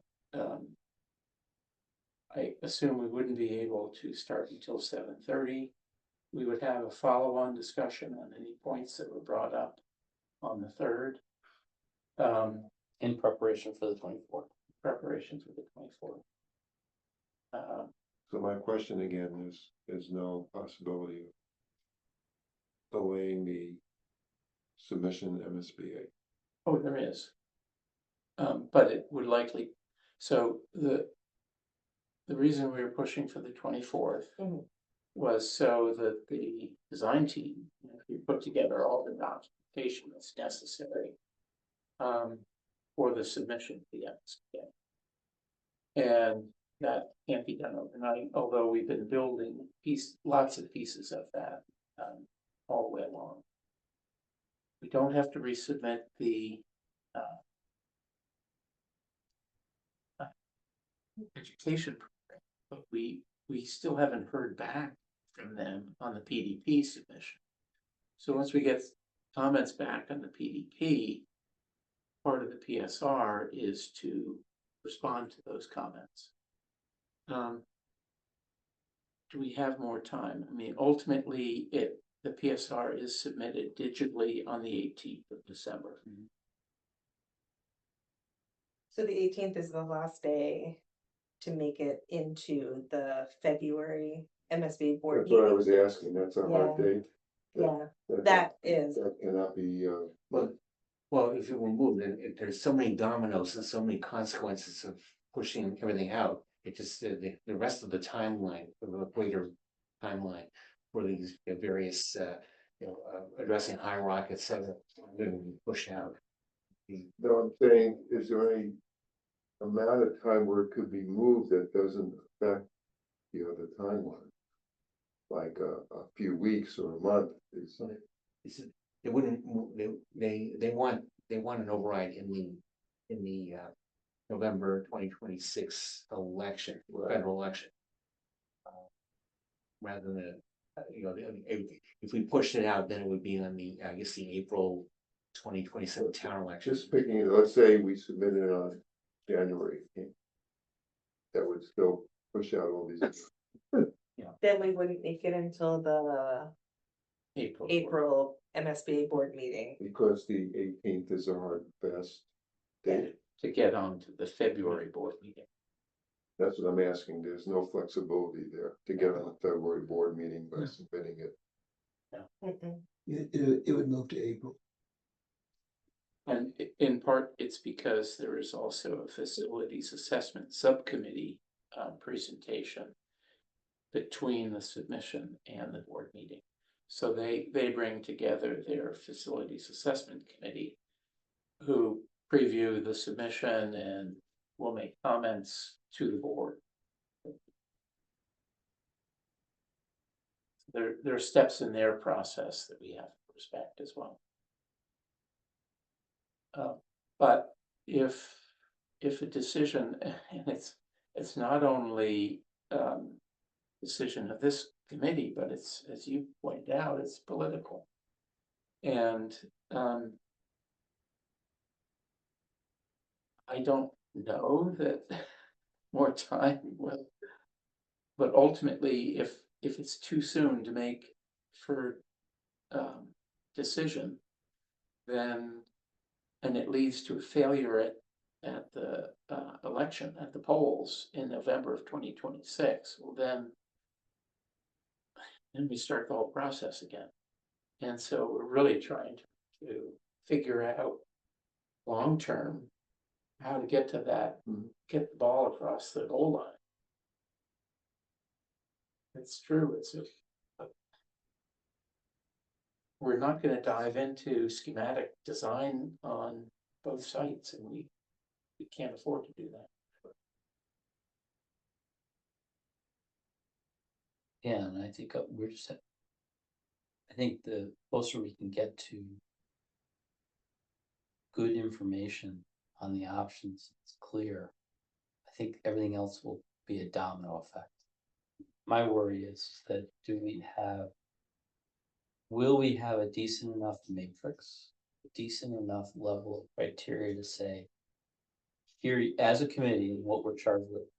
Here you go, everybody. Here is some construct for you to look at and make a decision. And I think that's what I'm sort of keep thinking to is the 24th. Will we have gotten the information, we have vetted it and feel comfortable enough as a committee to say we can vote on, here's the information to put forth, I'm not saying an option. Are we in a position to do that? Because once we do that, that's out of our hands. That's really for everybody else to start making decisions. If you want to spend some time looking at current estimates, those aren't going to change for the innards of the building. They're really not. Well, So we could start looking at that if we wanted to. And then look at those incremental cost differences that show up as a result of site, et cetera. When it comes in November. So is that really the structure of the third discussion? I think it probably should be, because as I said, it's really not, my opinion is, it's not gonna change much. That the inner core of the buildings, whether you put it at Pollard or you put it. If it's a 6-8. If it's the same for 6 to 8, it's gonna be about the same. It'll be a little different in cost because of the constraint of the site, et cetera, but that could come on into play in the second part of the cost estimate. So if we can separate the cost estimate associated, which we already have, associated with the inner portion of the functional portion of the building, and then when the cost estimators come back with the rest of it, which is more site related than anything else, then I think we may have time to do that. I mean, the other big dollar numbers are the auditorium. You know what? The auditorium. Yeah.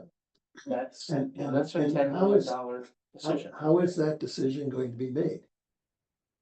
That to me is a political decision. Yes, Yeah. it is.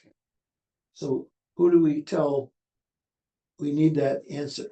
The select board? If you ask the FinCom, they're probably gonna say the smallest. If you ask the select board, they'll probably say the largest. We don't really have a choice. We don't. We really need to know what the user group is saying they want to have. So we ought to ask the school committee and the select board to come back to us with a decision on what size auditorium we should include. We ought to ask them that now. Yeah. I'd say select board and because it's gonna be built for the town and for the school department. So we ought to put it right on their shoulders. We don't need any more detail than that, just. We ask FinCom too. Tell us. Well, we know the answer. Yeah, hey, Well, there are The two, board meeting. there are two members of ACT who are we're sitting behind us. Peter, you're still with us? And that, they have clearly stated their opinion. Well, But but who's the referee on the outside of us? Who's the decision maker? it's gotta be select board for the Yeah. town, Yeah, they're because this is a town, it's gonna be a town facility. Right. And the school department. Yeah. So we need to get the school department and the select board to come back and say, we want an auditorium this size. You tell us and we'll give it to you. And we'll figure out, It'll be awesome. we'll let you know the difficulties of giving you something of that size. Well, Would they both say the larger? maybe the agenda, well, we've already pared it back from 1,000 seats to 750 seats. That seems to be what's settled. Okay. The only way to get smaller than that, if you're doing the base program for the MSBA, would be a cafetorium or a gymatorium. And they would pay for that. But that information, right? We're not gonna debate it here. That information, someone needs to give direction to. I think that's what the question really is, and that, not to put it on your shoulders, but maybe it is on your shoulders. I mean, I think someone's gotta tell us as a governing body what is your scope? And right now that scope is this. Well, Yeah. see, this is a school that we're building, but on Yes. the other hand, Yeah. we're also building an auditorium for the town to use. That's why I'm suggesting go directly to the select board and the school committee. They gotta School manage, board, manage our scope. and ask them what size auditorium they want us to include. Well, we will initiate those discussions Dan and with Katie. Dan and Katie. And we've also heard recommendations tonight and before about the importance of 6 through 8. But it's more expensive, regardless of where you build it. And it's a lower first cost, but for the taxpayer over time, it's much greater cost. There's us associated with 7, 8. Oh, it was in the From chart the- tonight. Yeah, High Rock. Right, Yeah. the moving and the renovating High Rock and the Mitchell students. And if you build the 7 and 8 at DeFazio, then Pollard might become the 6th grade center. Oh, boy, I know it is 9:45, isn't it? So we would be looking to the boards also for this recommendation on grade configuration.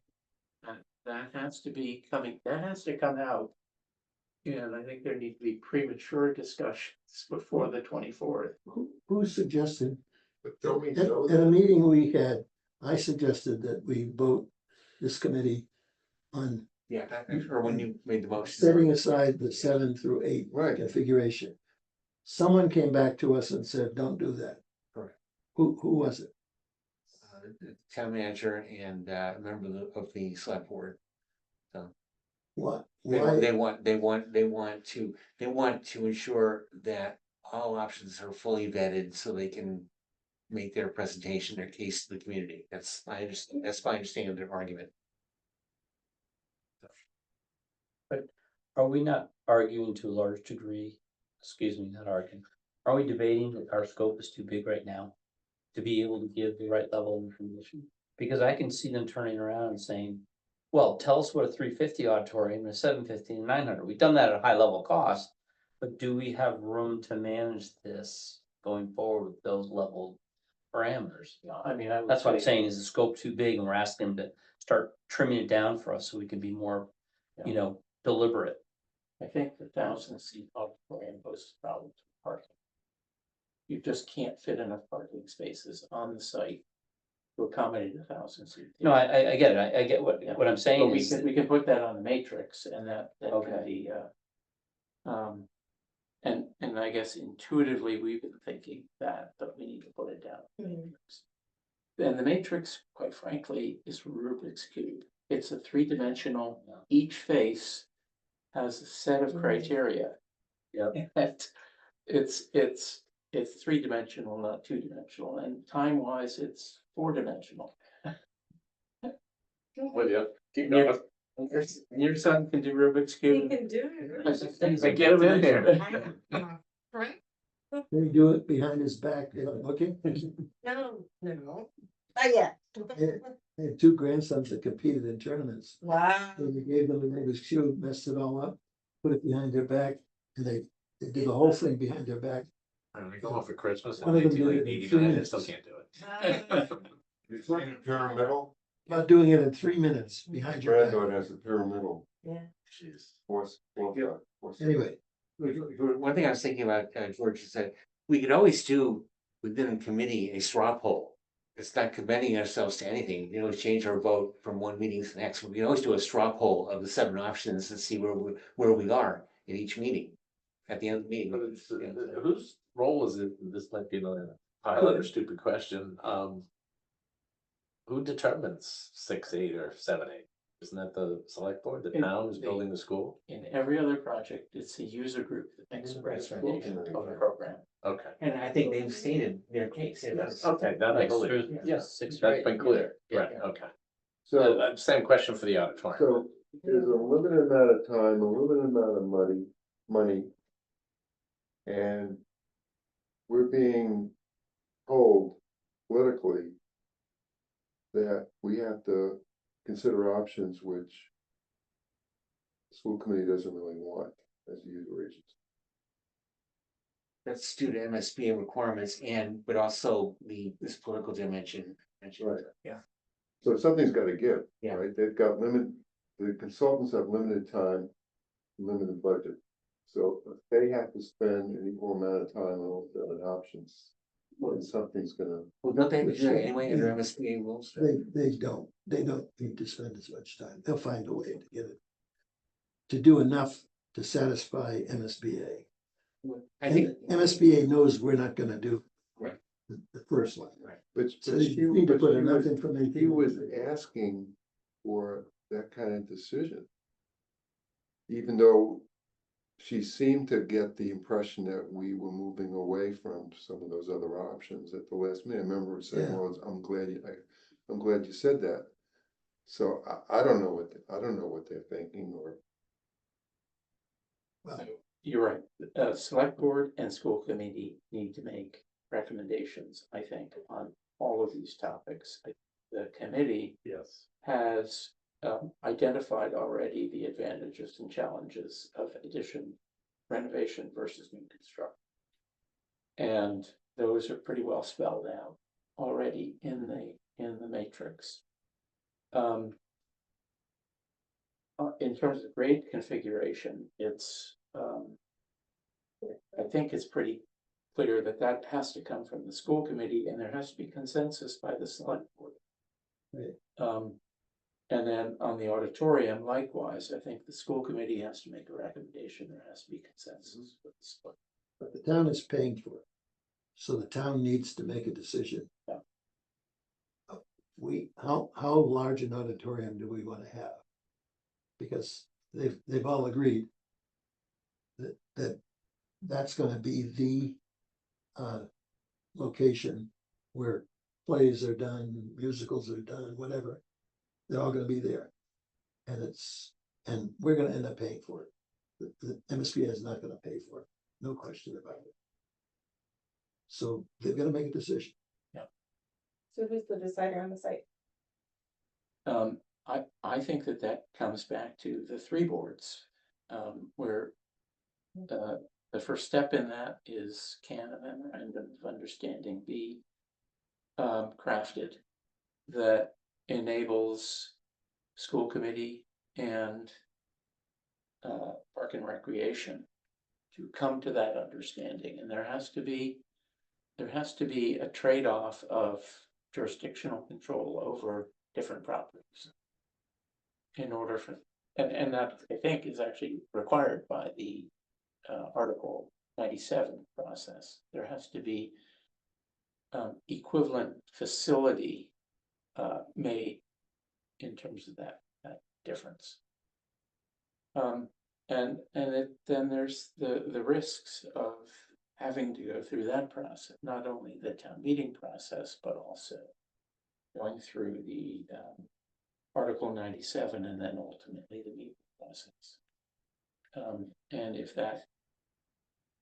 that's too difficult to then take to the voters, well then, you know, that's more of a political decision than it is. I've been thinking about that, and I struggle with our goal, maybe, or I believe, in my opinion, is to get the best school we can for the children of the town. And as we start to move through that, we're gonna come up against risks. We don't know if the risks how severe they will be. And that's a risk in itself, if that makes any sense. So, meaning, I'm weighing the best school we can get versus potential risks. And how do we weigh that? I'd hate to not build the best school on the best site, thinking that we couldn't do it, but we wouldn't know unless we try.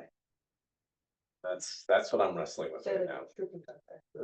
Thank you. Yeah, so I confused the heck out of all of you. I think that's why Does that make sense? Well, that's why we voted to keep the phasing in. Right.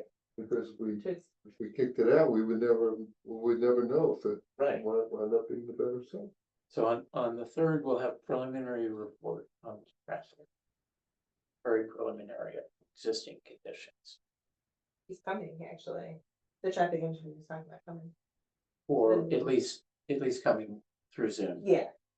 And so we'll have that piece of the puzzle. It won't be detailed designs, but it'll identify those issues. We've already heard major traffic concerns with simultaneous use with dysphasia and not having enough parking to satisfy both. And conflict that's created with an auditorium, a gymnasium that could both have evening events and potentially evening events occurring under the lights of dysphasia. Something will have to give because we can't schedule all of those simultaneously.